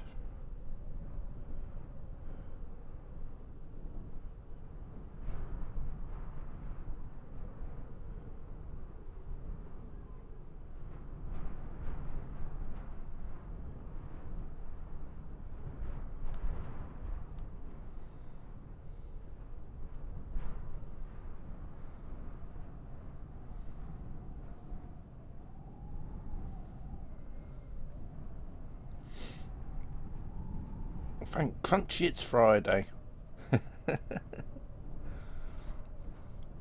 So yeah, will we land near a mountain again today? Like the last two flights, we've landed in the mountains. So, you know, will we land in the mountains again today? We are kind of heading along into the mountain range, although far in the distance there is like an area of flatness again. So just never know. We might end up landing in there. I'm hoping that we're going to land on the side of a mountain, just so that the plane can then go on a little journey down the side of the mountain. As Egbert used to like to say it, a bit like a ski Sunday. A bit of a ski jump.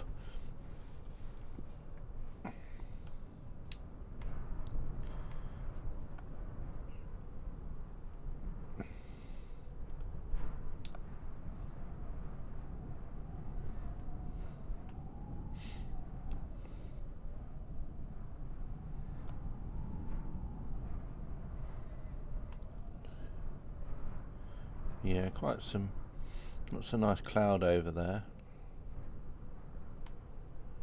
Sun's still up high in the sky.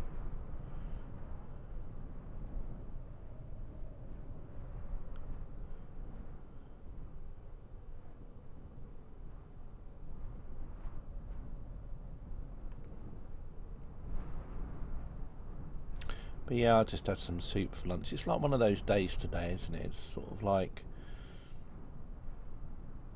chilly days, isn't it? You know, like where you get the cold that kind of gets inside you.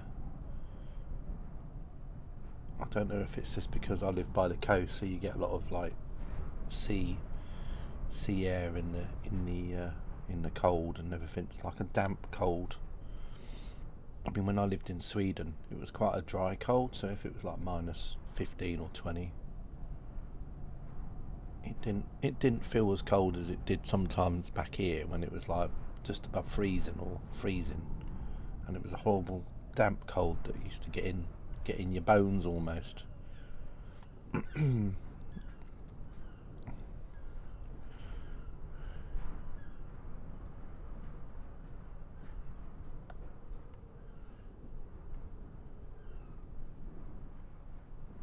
But anyway, slowly making our way. I'm going to put Volanta map up again. I haven't put it up for a little while. Just have a quick look at where we're heading to and where we are. And so we're just about to cross over, I think. Now the thing is that when I look out the plane, I can't see these letters anyway. I mean, you'd think that would actually be written on the ground, wouldn't you? I can't see it anywhere. But no. Luckily, they don't do that, do they? They don't actually, like, if a map's got the letters on it, they don't in real life paint giant letters on the ground. We actually just gone past. Well, I wouldn't say we've just gone past, but at least we are quite close to an airfield here called Kazan. But yeah, as I said, we're over Kyrgyzstan, and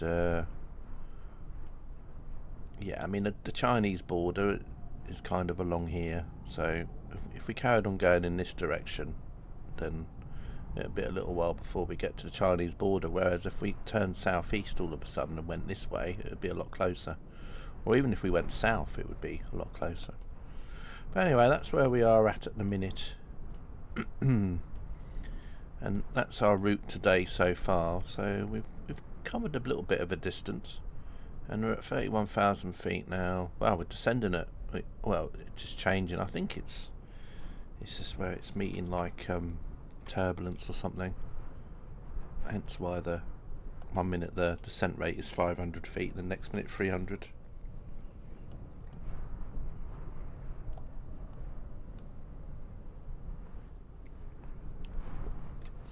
So we'll just see what happens. As I said, it'd be interesting to see if we can get into China on flight 100, or whether or not we'll still be stuck in, well, I wouldn't say stuck.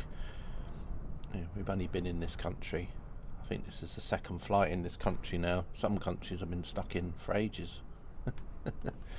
Uzbekistan, Kazakhstan, then Uzbekistan, then Kazakhstan, and then it was like ping pong for a while. Russia was also in Russia for a while as well. But Wales, I think, was one of the countries I went to, which I was there for quite a while as well, funnily enough. Couldn't get out of Wales for ages. Just stuck there in the northwest corner. But managed to get away from there in the end. That looks a bit like a panda looking up at me over there. Like from the distance, it's like you got the white, and then there's his eyes and the nose. But then when you look from a distance, it's like a little face looking up at you behind the rocks. And even though we ain't in China yet, but it does make me think of a panda.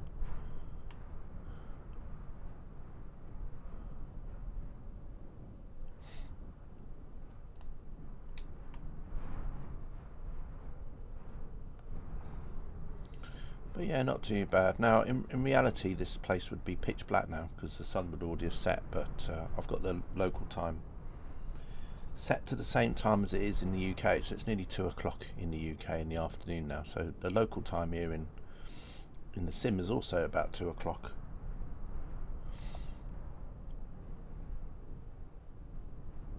And hopefully the flight won't be so that it gets so long that I have to change the time again. Look at him living in there in his little remote little shed.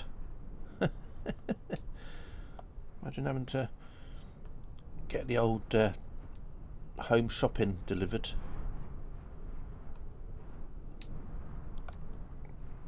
Just off to the shops. It might take a while. Don't even know where the nearest place is from here. I guess in the somewhere there's like little communities down in the valleys.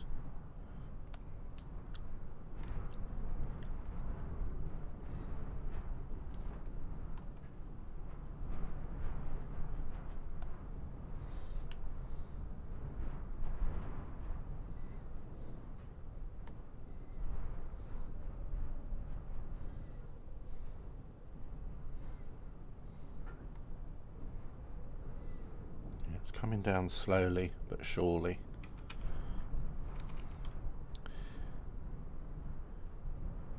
We are dropping down a bit quicker now. I mean, it all varies. One minute it's 500, next minute it's 300. So it's a bit hard to judge really, but I still reckon we got about an hour flight left. What's the time now? 2 o'clock. Yeah, I think we'll probably get on the ground between 3 and 4, I think. Although I'm not really taking the mountains into consideration as well, so you've got to take off a bit for them as well. But I don't know. I still think 3 o'clock. About another hour, I think. Although if we carry on in this course, then we will be heading to that flat area or flatter area. So yeah, I'll have to see. Have to see what happens. We could also slow down like we did yesterday's flight, where we were going along quite nicely and then all of a sudden the speed just dropped off, and then I think it was from about 25,000 feet all the way down to the ground. We were literally only travelling at about 5 to 10 knots, if that. So the same thing might happen here as well. We're doing 53 knots at the moment though. The fastest speed we got was right at the beginning of the flight, so we were doing nearly 70 knots for a little while, then it dropped down to 60. So 53 knots isn't too bad. It's still about 60 miles an hour, so you know, it's not hundreds of miles an hour, but 60 miles an hour is still better than nothing.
Over more little valleys.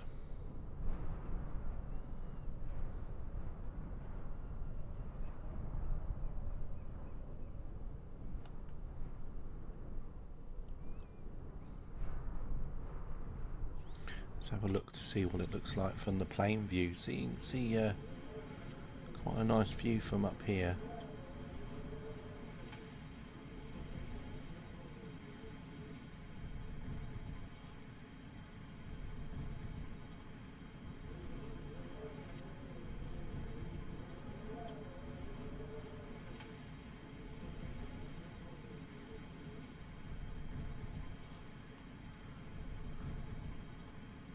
So yeah, still quite high above the mountains here.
So what do you think? Do you think we'll get to China? I think probably not myself, but every second that goes by is a second nearer to the border. So little pathways there, heading up.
Just gonna skim the top of this mountain with the drone cam, of course.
Making me think of GTA for some reason.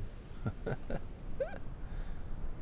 the I suppose Red Dead Redemption's like this, isn't it? Yeah, no worries, Katie. I went and had some lunch. Some people have popped into chat. Dave was here. I don't know if they're still here. There's Rob. KTL Rob was here.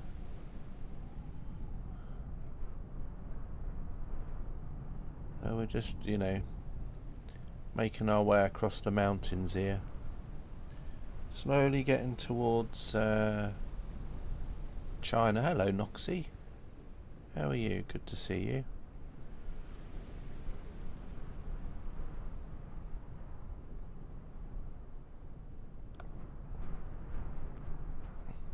You been here long, Noxie?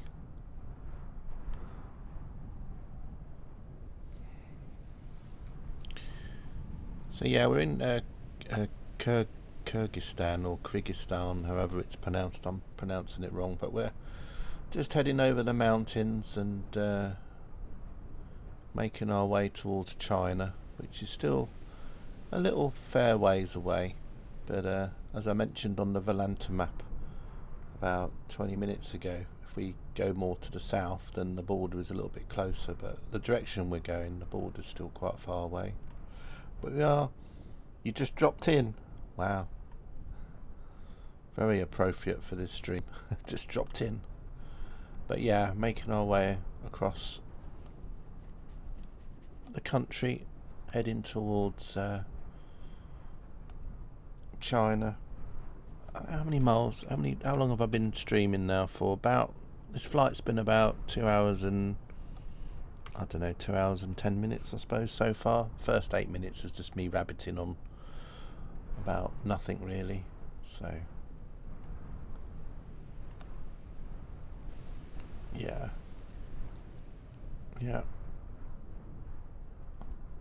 But of course it takes a few minutes before we actually do the flight, so yeah, probably take 10 minutes off that. But yeah, still quite a way. 2 hours or so. 2 hours and 10, I suppose, something like that. Just making our way across.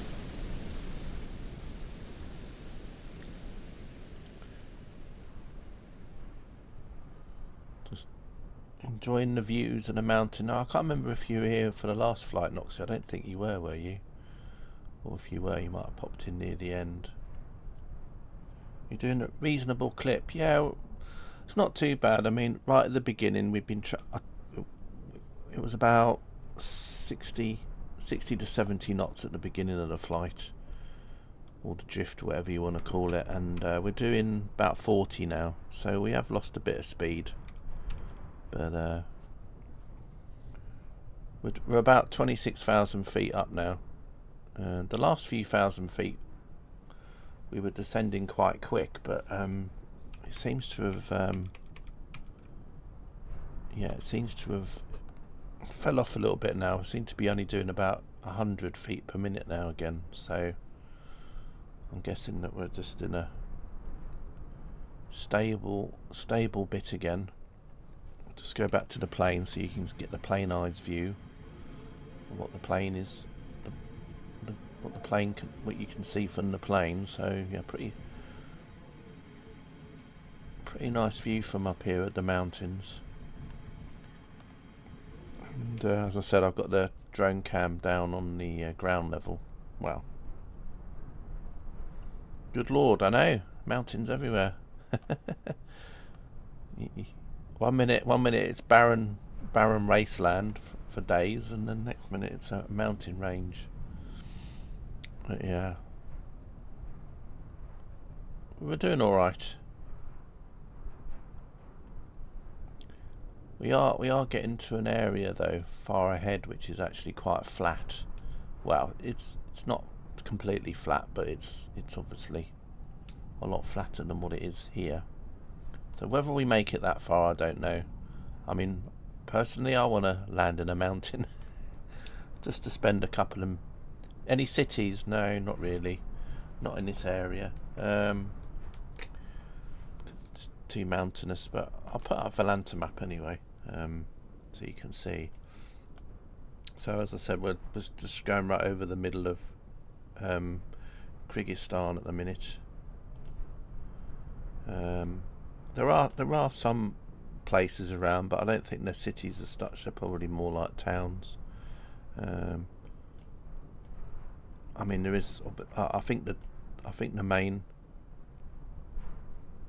capital's up here, which is Bishkek. Maybe that's quite a big city up here, but that's north so you can see where the mountains are here. So it's right off the edge of the mountain range, but we're right over it at the minute. So,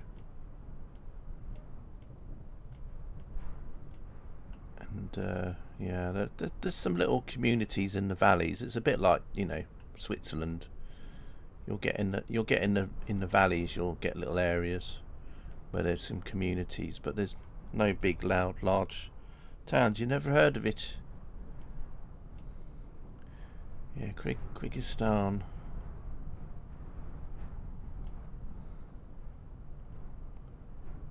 Which is here. Just trying to see how big that is. Yeah, it's probably almost as big as England. I think they said that when I asked the other day. I think Kyrgyzstan, whatever, is almost the same size as England. So yeah, it's quite a big country, really. But the population isn't so big here because there's quite a lot of mountains everywhere. So probably most of the population lives in the northern part, in that place up there, Bishkek. Yes.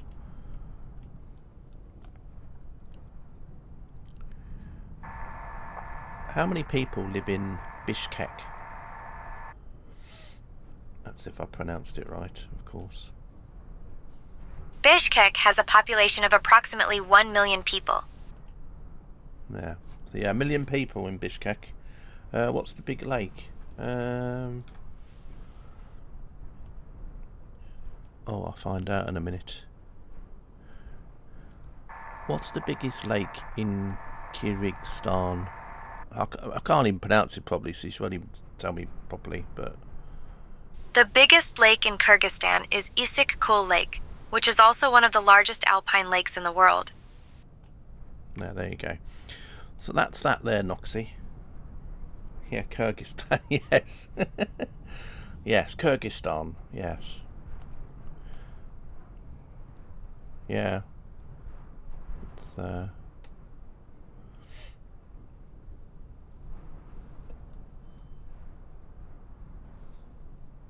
so is that a road there? Yeah. It's a road that heads off into the mountains.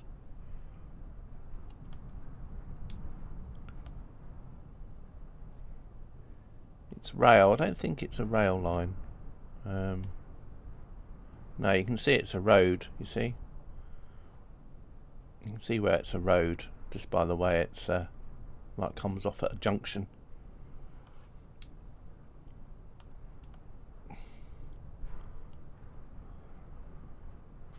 Yeah. Unless it was one of those railways which have like the chain that pulls you up the side, like they have in like Switzerland and stuff like that, and Austria. You can get some, I think there's a train sim route I think you can get that's like that, where you go up on, where it sort of like pulls you up on a chain under the track. I think, something like that. I think they're called funicular railways, I think, something like that.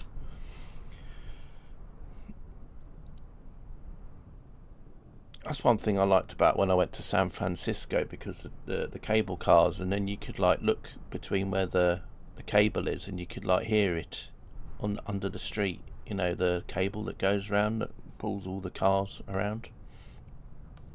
The cable, you know, in San Francisco. That's quite cool. I did like San Francisco when I went there. It was a place I'd always wanted to go to because I'd seen it so often in movies. So it was nice to go there, see it in person.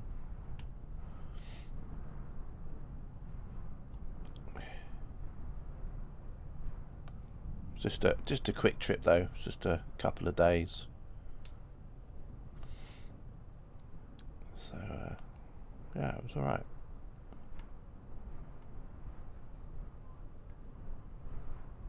Yeah, definitely.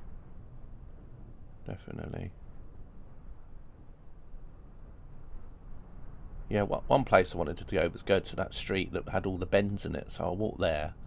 So I love walking down there, down that road, because I'd seen it quite a few times in movies, you know, like car chases and things. and then obviously to walk along and see Alcatraz and see the bay and the Golden Gate Bridge and stuff. So that was pretty cool. Pier 39 with all the seals, well, sea lions.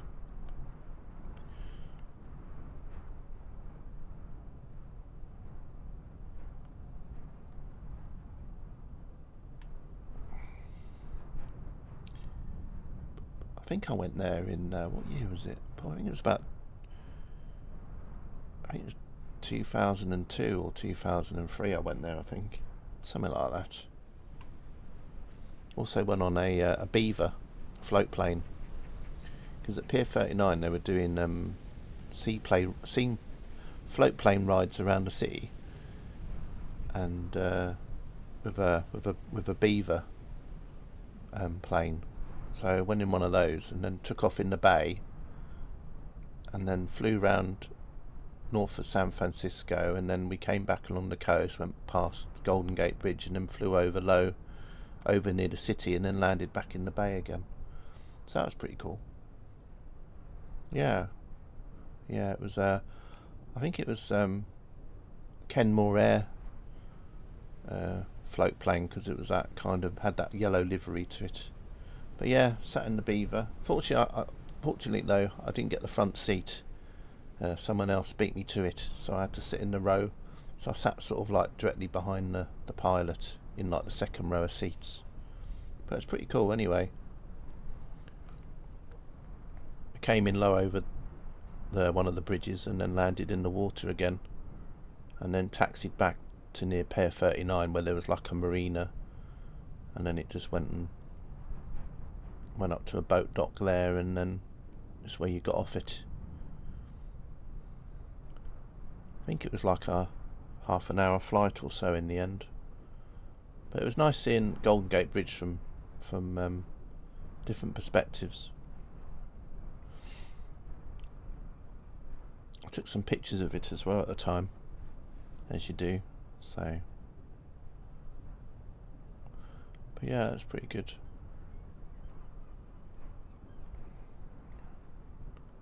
I suppose unless you live in these places, you know, like in Alaska and that, you probably don't get to go on a float plane too often.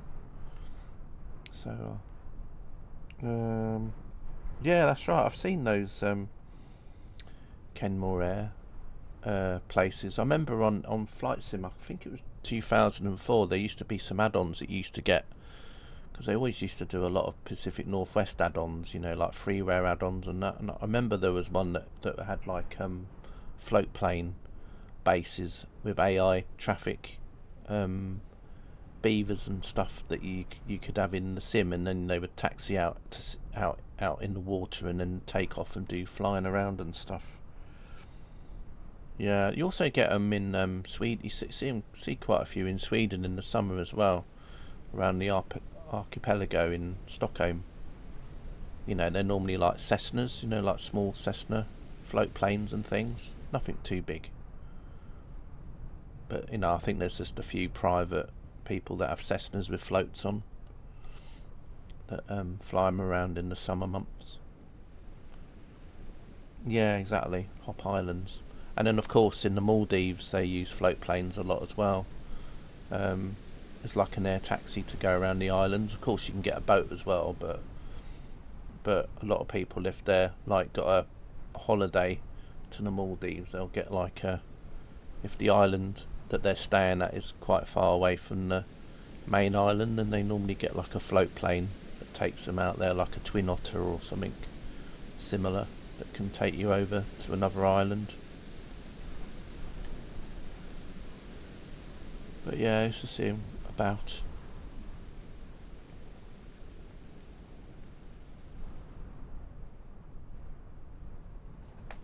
But yeah, it was nice to go on one in San Francisco anyway.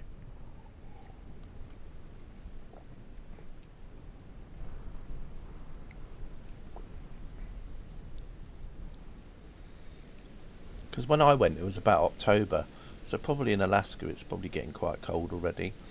So I thought maybe it's like a company that, you know, like if they had the float plane, maybe they they had one that went down to San Francisco at certain months of the year to do like these sightseeing tour things with around the city, just to get a bit of extra money, for the plane or whatever, for the company over time.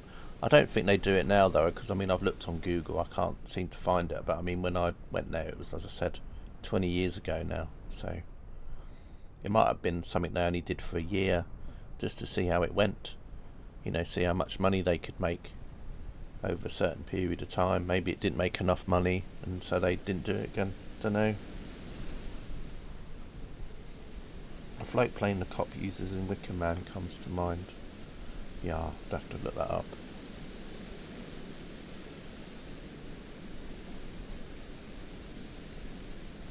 I think the one that I like in Flight Sim at the moment is the Icon A5, because when you go in it, it's a bit like sitting in a car. But it's the only thing with it though is that you can't really go anywhere where the sea's over a certain size, so you wouldn't be able to land it in like it's got limitations. I mean, a nice calm lake, it'd be great for if you're flying around, but it's not really good if you wanted to try and land in the English Channel on a windy day. It wouldn't be so good, or in off the coast of California or something. Somehow got stuck on that. Yeah, it's a bit like when I think of other TV shows growing up, and they used to have like helicopters and that, and always used to see the Bell Jet Ranger a lot in TV shows in the 80s and that, and then also of course you got MASH. They used to have that Bell helicopter. So yeah, there's a lot of TV shows in the 80s and that always used to have a vehicle of some sort of car or something else. It's good for the old merchandising, Starsky and Hutch, the car, and Miami Vice, or the A-Team, Joe 90, yeah. But there's lots of TV shows, wasn't it, that had a mode of transport. Street Hawk, Airwolf,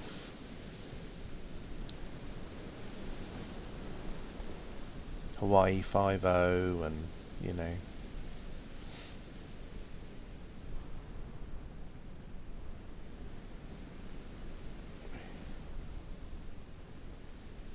one show I used to remember a lot from my childhood, American TV show, well there's quite a few, but one I remember quite a lot was the Rockford Files, and also Heart to Heart,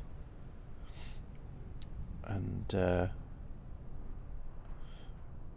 like I say, there was loads, but we always used to have quite a lot of American TV shows in the UK in the 70s, 80s. Dukes of Hazzard, yeah, that's another one with the car, yes, definitely. Yeah, Dukes of Hazzard.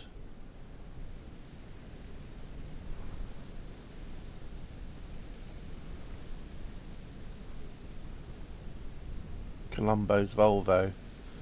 Yeah, I think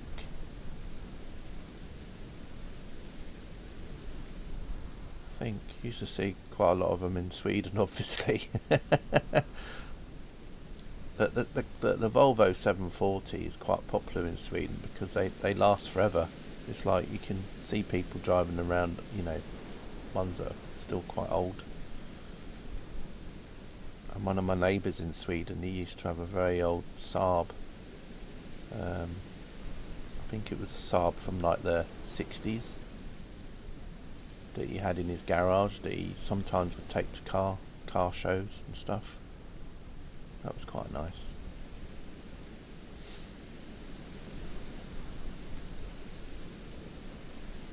But in in Sweden especially, they used to love their American classic cars driving around. I think I said this before anyway. Yeah, Street Hawk was another one with the motorbike.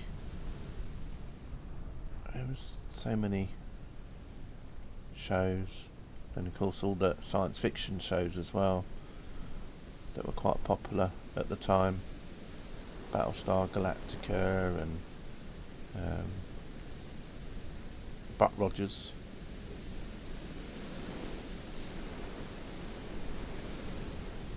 Swedes love car. Yeah, they do. Yeah, definitely.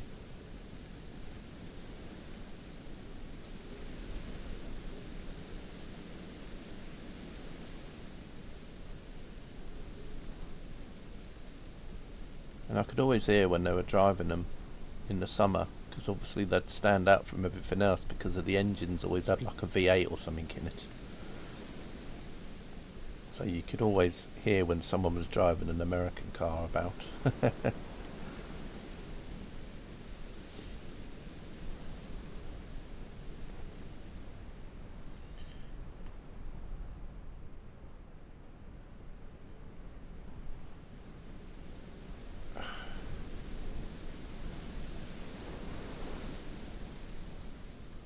But yeah, slowly making our way over this mountain range.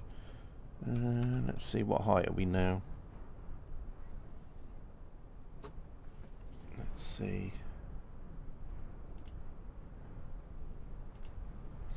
23,000 feet now, 35 knots. So we've slowed down quite a bit, and we're still travelling at about. We're descending at about 200 feet per minute. So, and looks like it's behaving a little bit like the last flight I did, which was the other day, a couple of days ago, because that flight, as I got lower, we started to turn more to the north as we got lower. We were slowed down quite a lot, and then we started heading more to the north, and then at the end it was almost to the west. So at the moment I think we've just slightly turned, because originally I think we were heading towards more in that direction, but we've turned a little bit.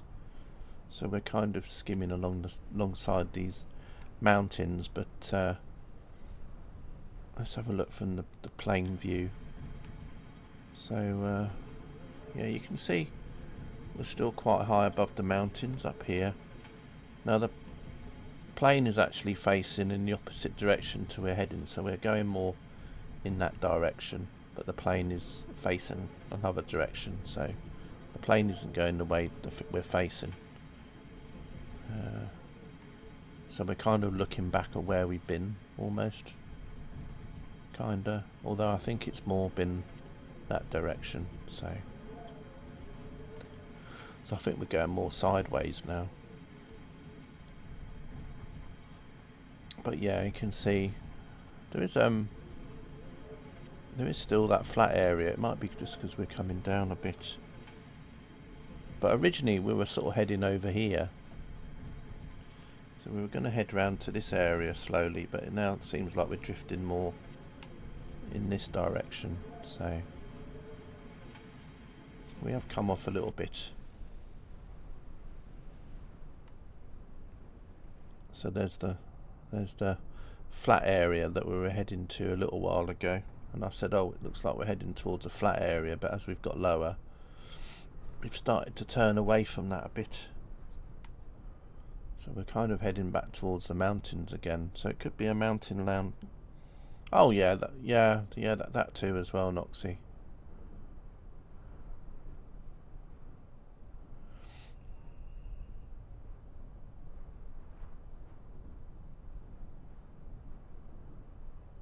I mean, they're not exactly high winds around here anyway at the minute. It's a shame we're not flying over Japan at the moment, because there's quite high winds over Japan. I might do a drifting flight another day over Japan. Start from the west coast of Japan and head east. Because the winds over Japan, like yesterday, was about 180 knots. So that would be quite good for a drifting stream, because you can go quite fast. You know, start on the west coast of Japan and see how far we can get.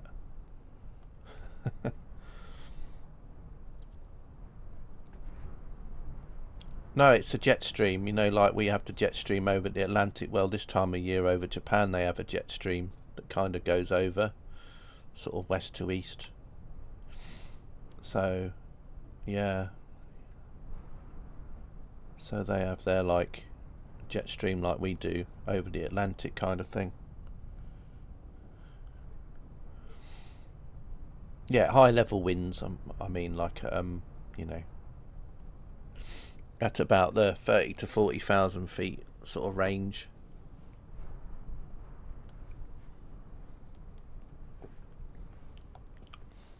So I thought I could do one of those one day. Well, that's if the winds stay there though.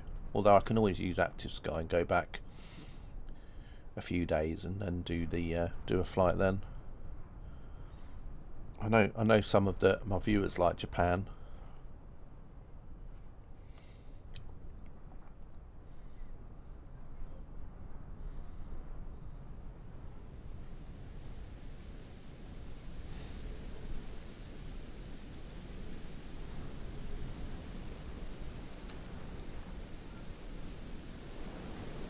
You look at some of these rocks and you think, how come they haven't rolled down that mountain? Japan would be interesting. Yeah, I did a balloon flight a long time ago in Microsoft 2020. I think we started from Mount Fuji. I did a hot air balloon flight from Mount Fuji, and then we landed in some resort, I think, somewhere down on the base of the mountain somewhere. It was quite an interesting flight.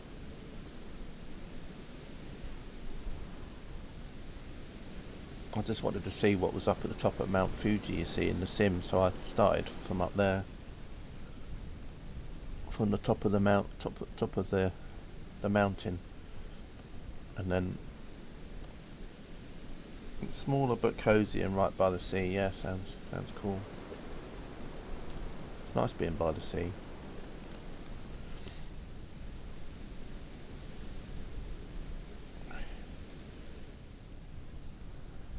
Do you get many seagulls around where you are, Katie? Have you heard many yet?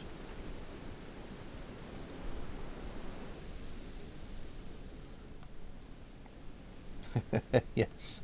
What, yes to the seagulls?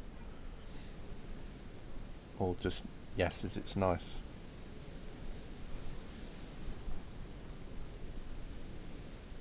Makes a change from makes a change from hearing cars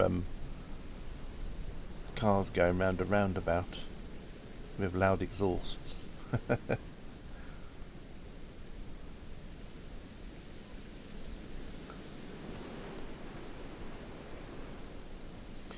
Yeah, that's nice. Yeah, that is nice. Be interesting to see what it'll be like in the summertime. You know, once the seagulls start to, start building their nests and stuff and doing all their protecting their young type things. That's quite nice over there. I'm going to take a screenshot of that.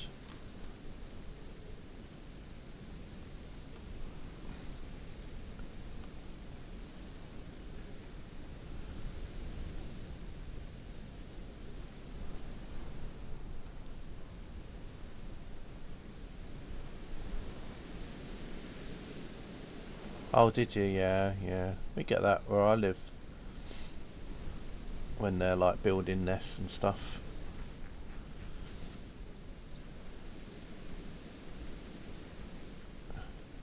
It's normally the cats wandering around.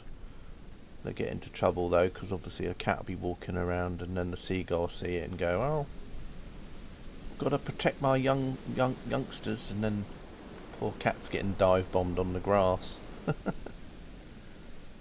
You had to get a guy in with a falcon. Oh wow, that's pretty bad then. Yeah, I don't think it was as bad as that here. We had to get a falcon in.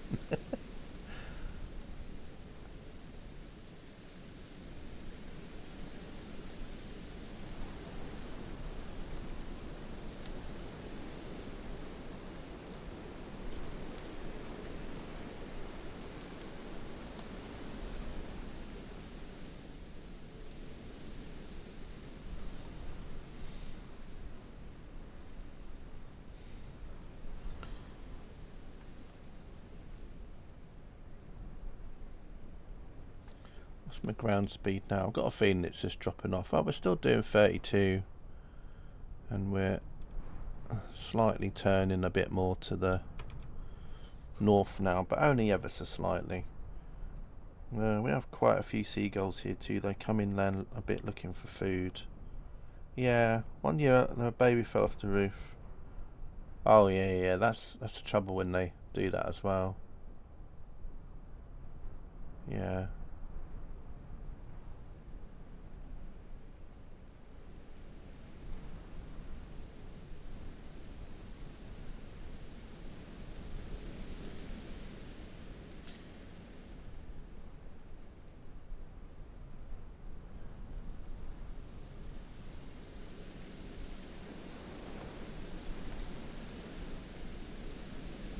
Oh, that's a shame.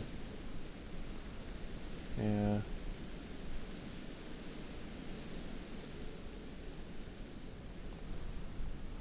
$169. Okay. I think I put in I put 194 in, didn't I?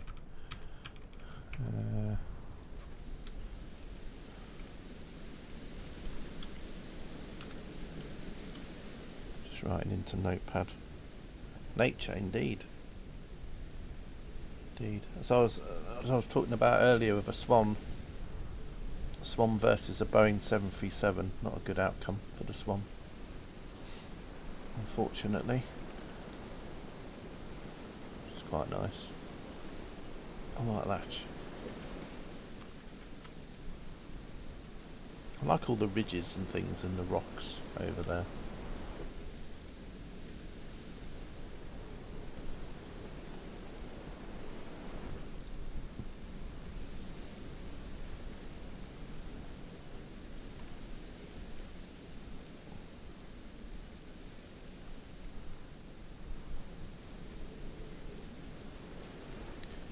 So yeah, slowly making our way along.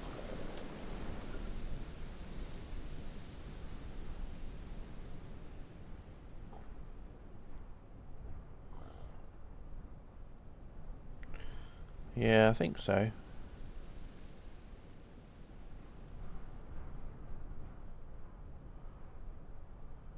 The old scrunching.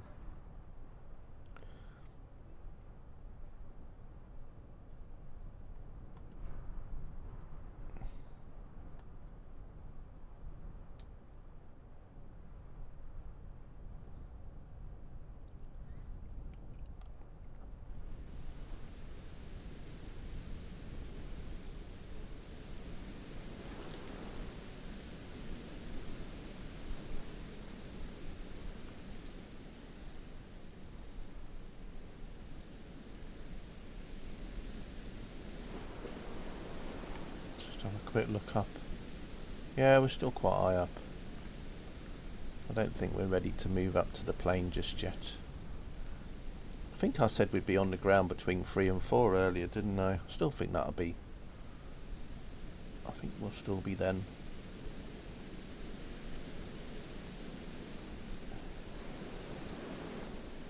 Still think between 3 and 4 will be when the...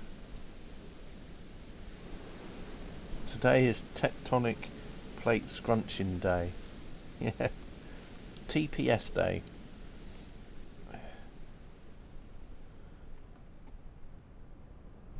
Yeah, probably collapsed.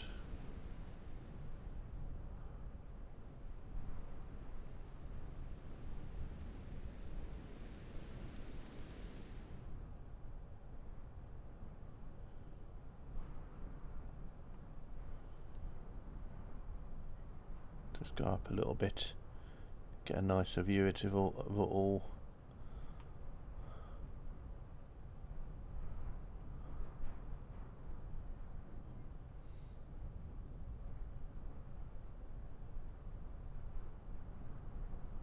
And there's that lake over there, the one that they were talking about, the one that you spoke about earlier. Noxian asked about. That's it over there.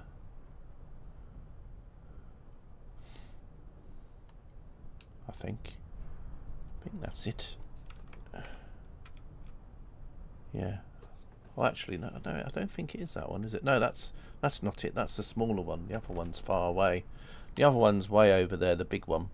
It's kind of in the distance. Yeah, it's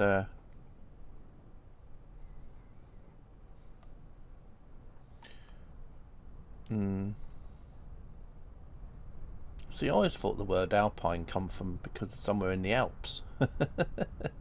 Like an alpine forest meant it was in the Alps. But when they talk about the alpine, one of the largest alpine lakes in the world, I'm guessing it's just because of the water or something in it. Maybe when they were looking at the alpine lakes years ago, and they any lake that was kind of in mountains that was sort of similar in what the water contained, I guess they called it just an alpine lake. Yeah, that's a smaller one. Yeah, it is. Yeah. The other one's further away. Unfortunately, like I say, it's right over there somewhere. I think I'd have to go pretty high to see it. As in, like, go probably into orbit. We'd have to go to sort of, we'd have to take the drone into space to see it. Oh, is it? I didn't know that.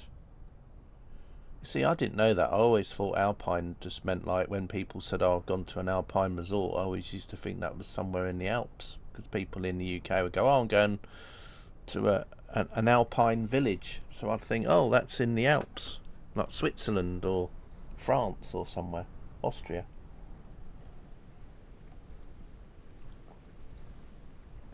That's interesting. See, I learnt something new today.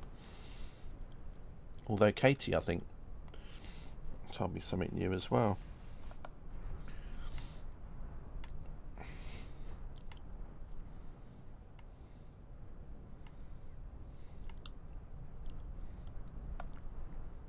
Although what it was, I can't remember. Well, it might have been Tepic actually. Someone said something I didn't know before. But anyway.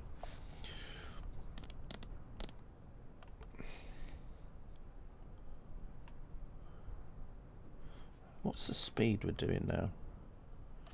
30. 30 knots now.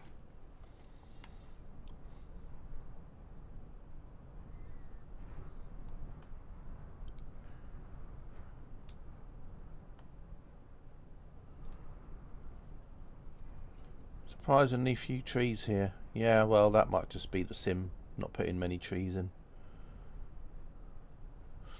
Don't know.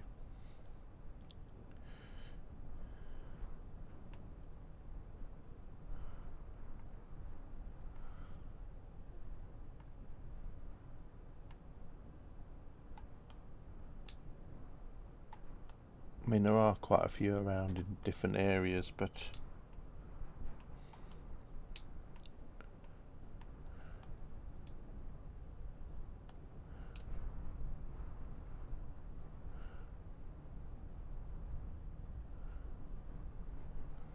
I mean, as I look over there, I can see a few. And depending on your settings on your computer, then that will determine how far away they get drawn out into the distance. So on some PCs you'd be able to turn up the settings so you can probably see the trees like even further away. But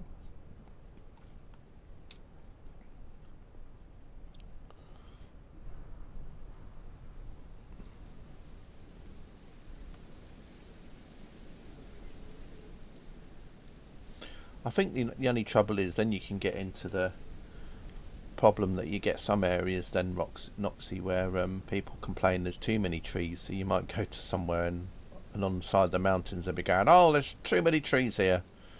They need to reduce the amount of trees." And then you'll go to another area in the sim and everyone's like, "Well, there's hardly any trees here," and in reality there's lots of trees. So I suppose there are some. I think in that little section we just went over, it wasn't so bad. But I mean, here is a few more trees, so I'm hoping that we might land in a tree later. It just depends, really.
Anyway, we're still moving at quite a nice little speed at the minute.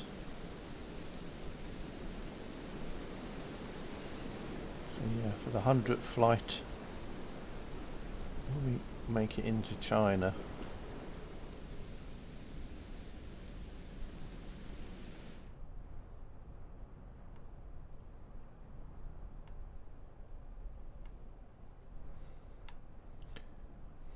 How's that doing?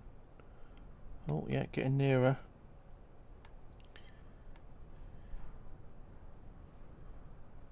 There's a little flat area over there. I don't think we're heading that way though, but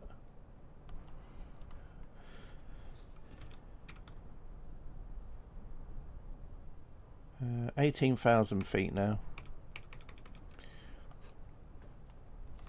And yeah, nearly 3 o'clock UK time. So as I said, I still think between 3 and 4 we'll be touching down somewhere.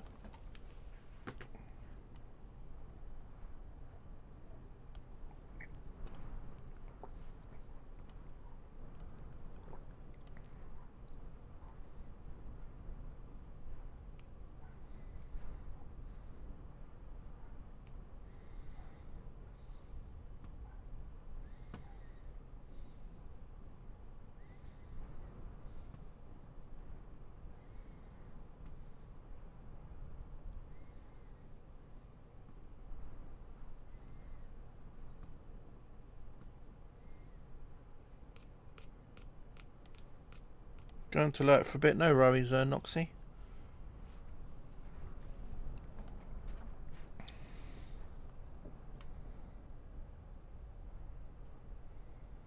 Oh yeah, because it'll probably be the end of the working day in Philippines, won't it, if it isn't already?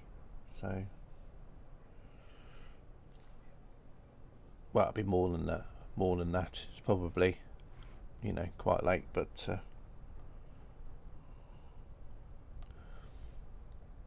it means that they're not having a meeting in the middle of the night, because I don't know what time it is in Manila at the moment. It must be about, what, 8 p.m, 9 p.m. there, 10 p.m, something like that. What's the local time in Manila?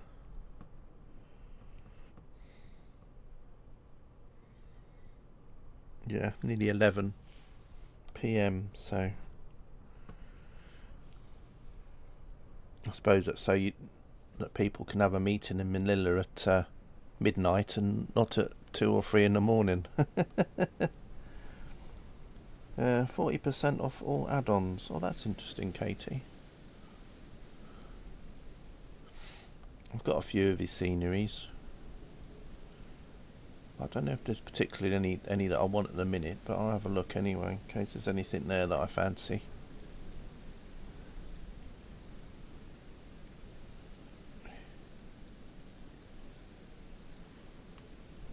Mainly all the sceneries I've got from him are all some of the Polish airports.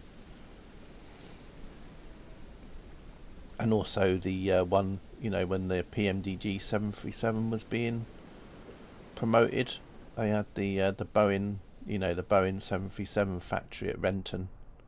So I got that scenery as well.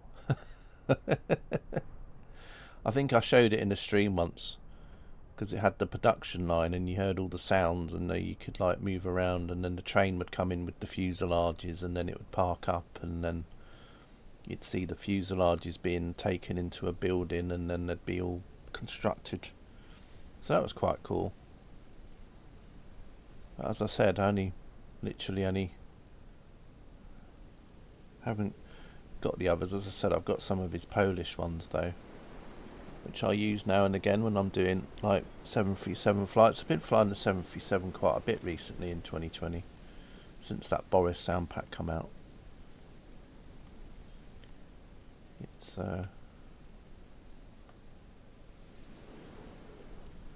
pretty nice.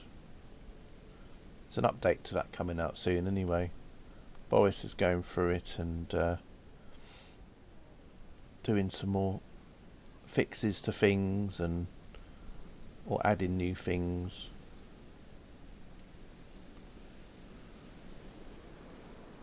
I think Boris is actually a school kid, because you just get the impression like writes things in his Discord like he's got to go to school and stuff. So I mean, he's either like a teenager that's still at school, or he's like just in college. You know, like maybe he's like college age, but he's not that old.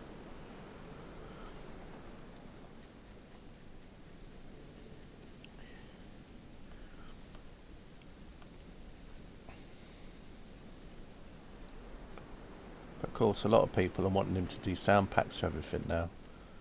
Can you do a sound pack for the 777? Can you do a sound pack for something else? This is so funny. The poor kid. He's like so in demand now by people. Oh, are you gonna do the sounds for this? He's like a young AP powerhouse. Armstrong Boris House.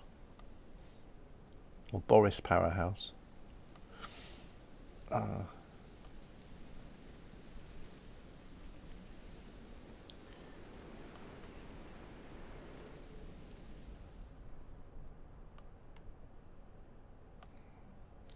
Anyway, what's the speed now? We're doing 15 knots now. And 387 feet per minute. Getting nearer. Still not near enough yet though.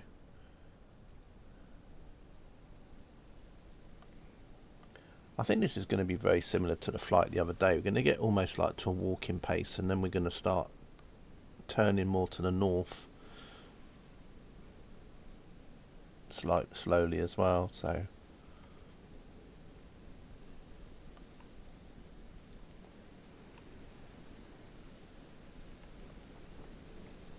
I'm glad I did the stream 2 hours earlier though, because it would have been probably would have been about 5 o'clock now if I'd started it at 2.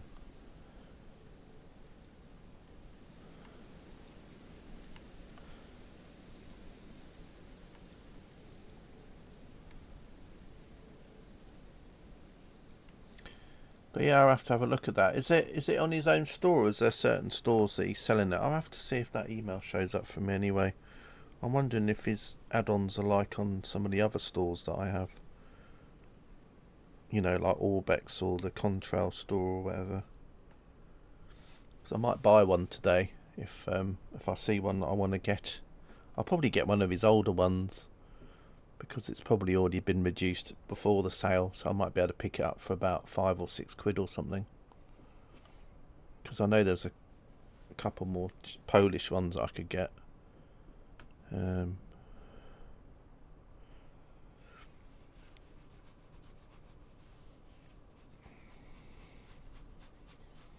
I used to have some of his sceneries for P3D as well.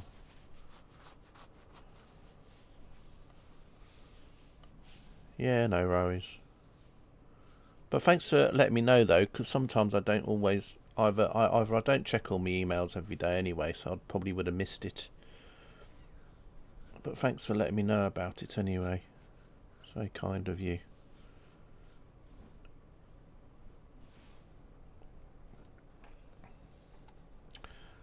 I mean, for example, I know he also does like Newark, I think, but I think Newark he did.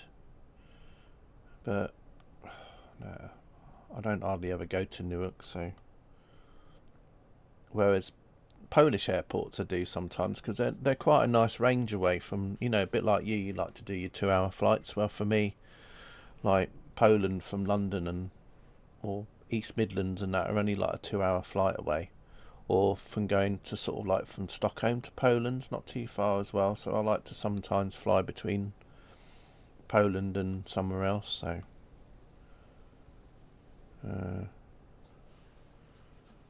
I'll probably have a look.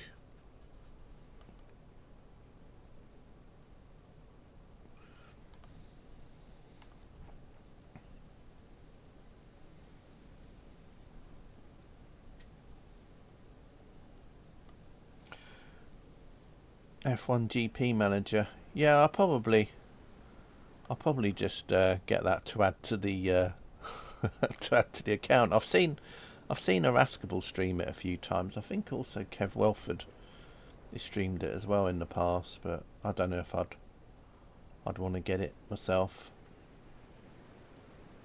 Although watching when Irascible played it and watching the cars go around, it kind of made me think of a Scalextrics track, or one of those old 16-bit racing games that you used to get, where, because it couldn't do 3D graphics very well, it used to have the look down sort of isometric view of the cars whizzing around that you had to steer.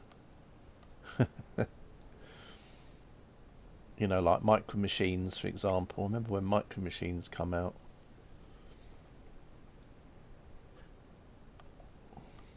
And it was that sort of like diagonal view down onto a track, and then it would just pan around as you were driving, or scroll around, which the Amiga was good at because of its costume chip. So those kind of games used to be quite nice on the Amiga. Anything with scrolling games. I remember there was a game that came out for the Amiga, and like the thing that they boasted about was how many levels of parallax scrolling there was. You know, this game has got like 50 layers of parallax scrolling, so as you ran, it was like everything in the distance, the clouds, and everything would be at a different speed.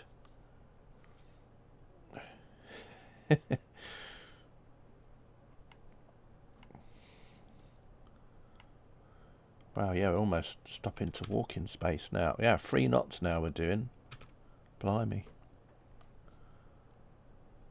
Like I say, you got down to a certain level and then that was it. Oh, we're getting closer. I wondered if I should move the plane. Hello, Jamie, how are you? I think I might move up to the plane now, because we are getting near to the end now, so we'll just manoeuvre.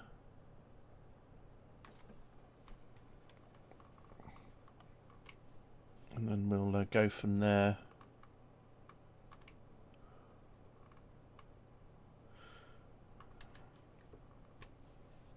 Yeah, we're over Kyrgyzstan at the moment. Almost at an end of another flight. Well, another drift. We're just slowly making our way down now. Very slowly now. Our speed's dropped off a lot. Almost. Yeah, you hopping in the air balloon today? No, not today. No balloons today. Probably do a balloon flight next week, probably. I don't know where though, so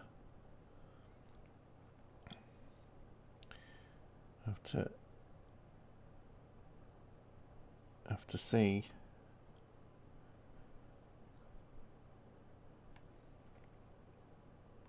I've just been trying to get more of these out of the way while the winds are in a good,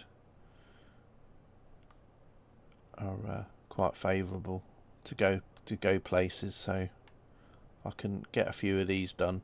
So probably when there's like a point when the winds are quite calm for a drifting flight, so you won't go very far, I'll probably do another balloon flight again. But not sure when or where, or I mean, if there ends up being any storms in the UK again, or windy weather, if I can remember, I'll probably do another balloon flight then, because I do like those balloon flights in the windy weather. Although, as I said before, I could probably do one. Because I've got Active Sky as well, I could go back to when we had that really windy weather in the UK a month or so ago, and then do a flight, and to see if we can get over the North Sea or something in a balloon. You know, we went from Ireland to the Lake District, but we could see if we can go a bit further, sort of like northeast coast of UK, see how far we can go. There are a few oar rigs in 2024 as well, so maybe we can land on an oar rig. or land in a wind turbine or something. I don't know. Have to wait and see. It's just ideas. That's a good thing about having Active Sky though. It's good if you want to go back to things historically. you know, more than a day earlier, because obviously 2024 has a day's weather. But if you want to go back further, then you have to have something like active sky. So if I wanted to, I can also go to when there was a hurricane in Florida or whatever, and then do a balloon flight when there was a hurricane in Florida or something. See how far we go. So I don't know, there's lots of things you can do with the balloon and with active sky as well, so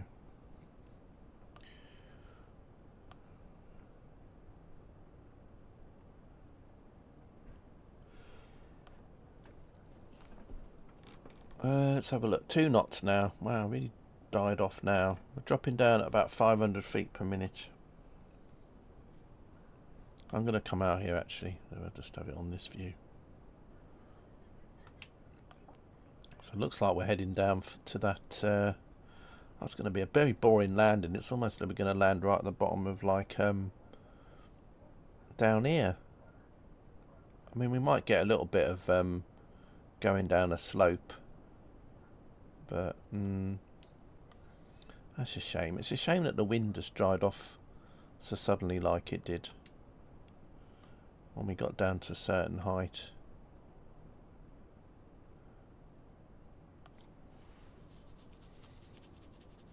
Never mind. We might have a little bit of roll in for a bit, because where we land, we'll probably land on the slope, and then we'll probably roll down to the bottom. Although once we get lower, then you'll be able to see more rocks come into view, so there might be some rocks in the way that might stop us. Or it might flip the plane over as well, because that's another thing that could happen. The plane could get flipped over by the rocks. So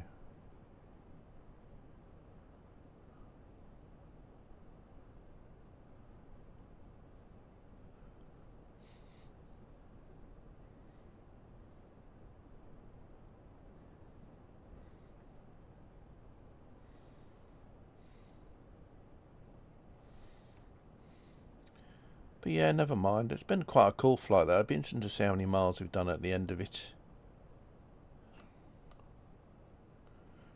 I think, Katie, you could be probably the winner out of this, just at a guess. Because I mean, you said 169, so I mean, I said 194. So I've got a feeling you're probably going to be nearer than what I am.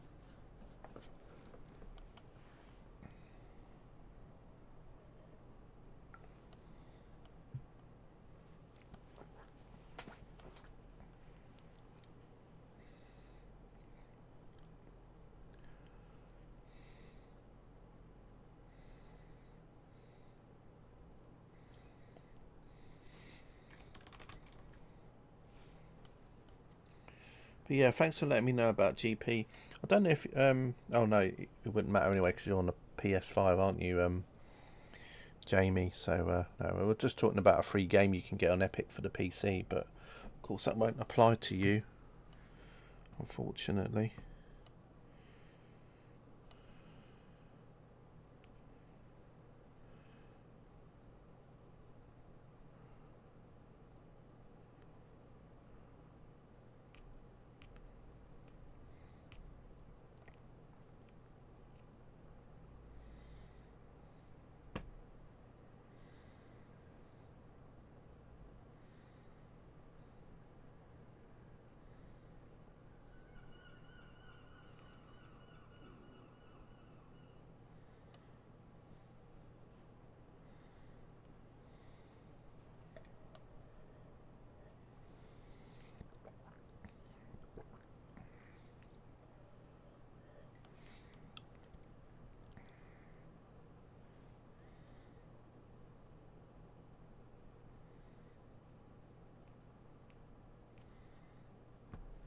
Right, almost down.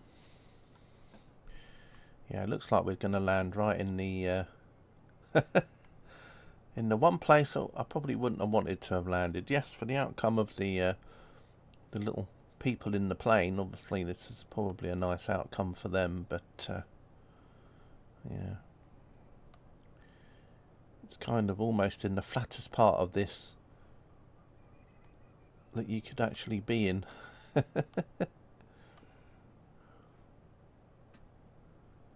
think even if I put the parachute away, there's not going to be much freewheeling because it's almost going to be flat, I reckon, more or less. Although we'll see, we might get a bit of, well, there's an upward slope just up there, so even if we go down a little bit of a slope, it's not going to be for too long. Look at that big bit of rock there. Right, almost down.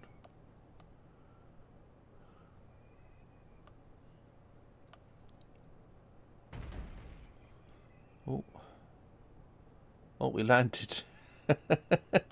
We landed sitting on our bottom. Well, let's pop into the cockpit then, and I'll turn off the. Right, we're ready for some rolling. Here we go. I'm going to turn off the put the parachute away. Here we go.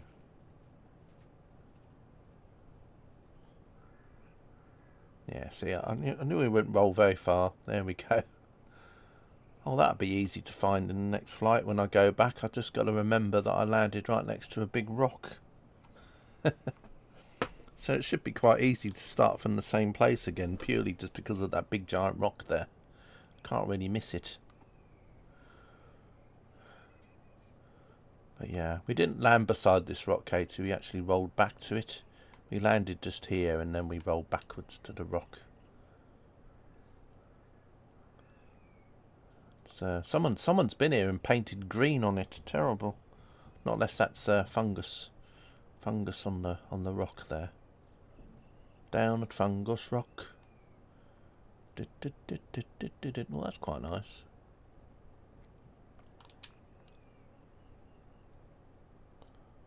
It's a special hovering rock there. Take another picture, might as well. Right then, let's have a look at the stats then, shall we? Let's see how many miles that we did today and how much time was spent in the air. Let's have a look. Right, let's bring up the map for you all so you can see for yourselves. Here we go. So,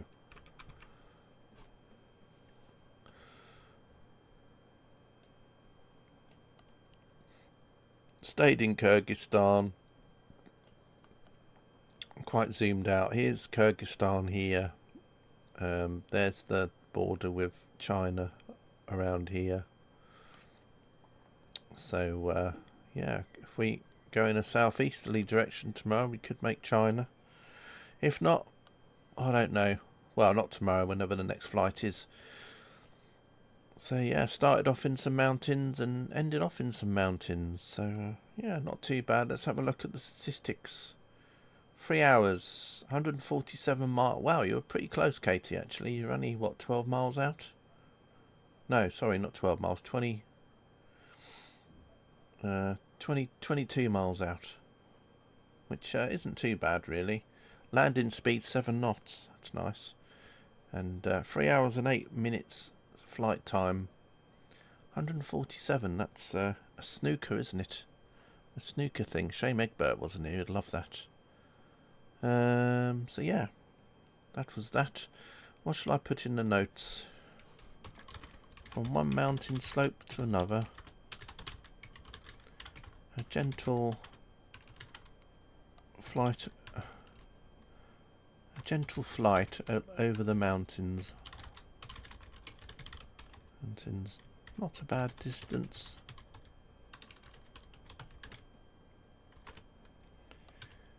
Getting nearer to China. Noxie was here. Katie was here. Tepik was here. Artful Jamie was here.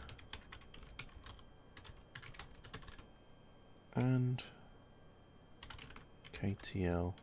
Rob. Pal. Dave popped in to say hi whilst I was having some soup, pea and ham. Katie is unpacking at her riverside Home in Paris, Paul.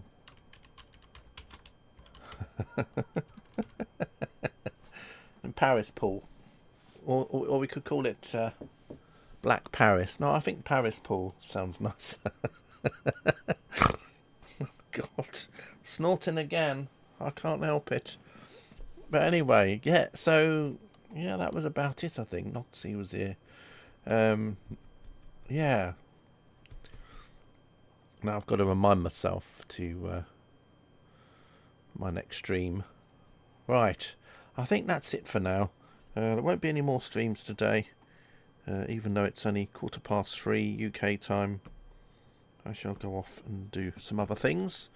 So I'd like to thank you all for watching the stream, 99th flight, and I hope some of you will join me for the 100th flight, the 100th drifting flight around the world, where we will carry on from Kyrgyzstan and try and get all the way to China. Can we make it to China?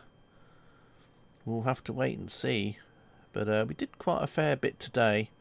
So if we do the same sort of distance in the next flight, there is possible that we could make it into China.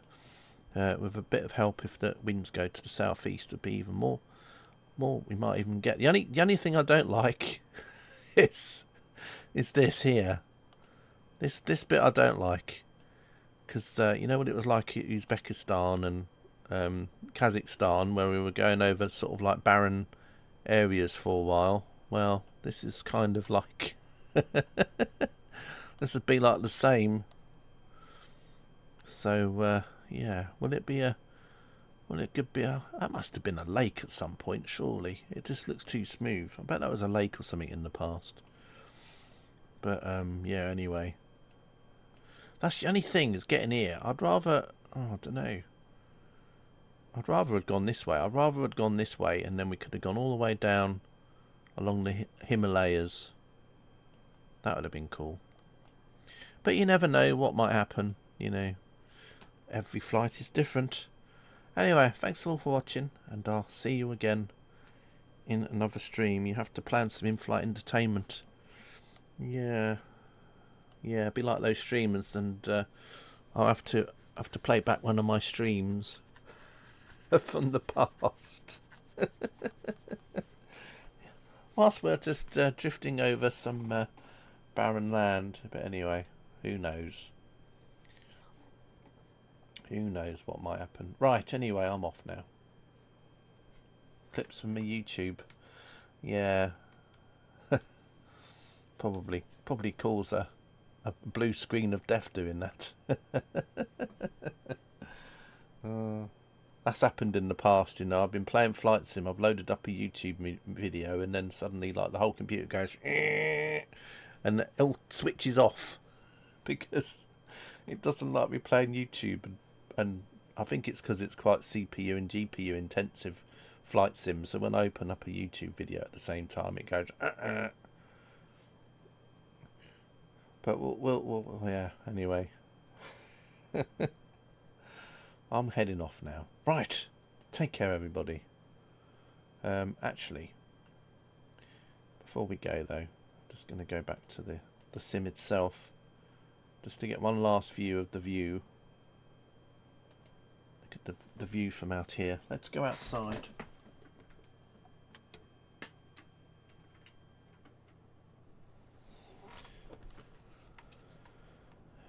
A view of the area. We've got a nice little tree here. Some trees around. Got a nice big rock. It's a shame you can't stand on the rock, though. It's a shame you haven't got a jump key. You got a crouch key, but you can't jump, unfortunately. Never mind. Right. Anyway. So from a mountain in the middle of anywhere, I'm gonna disappear. Toodle pip. Bye.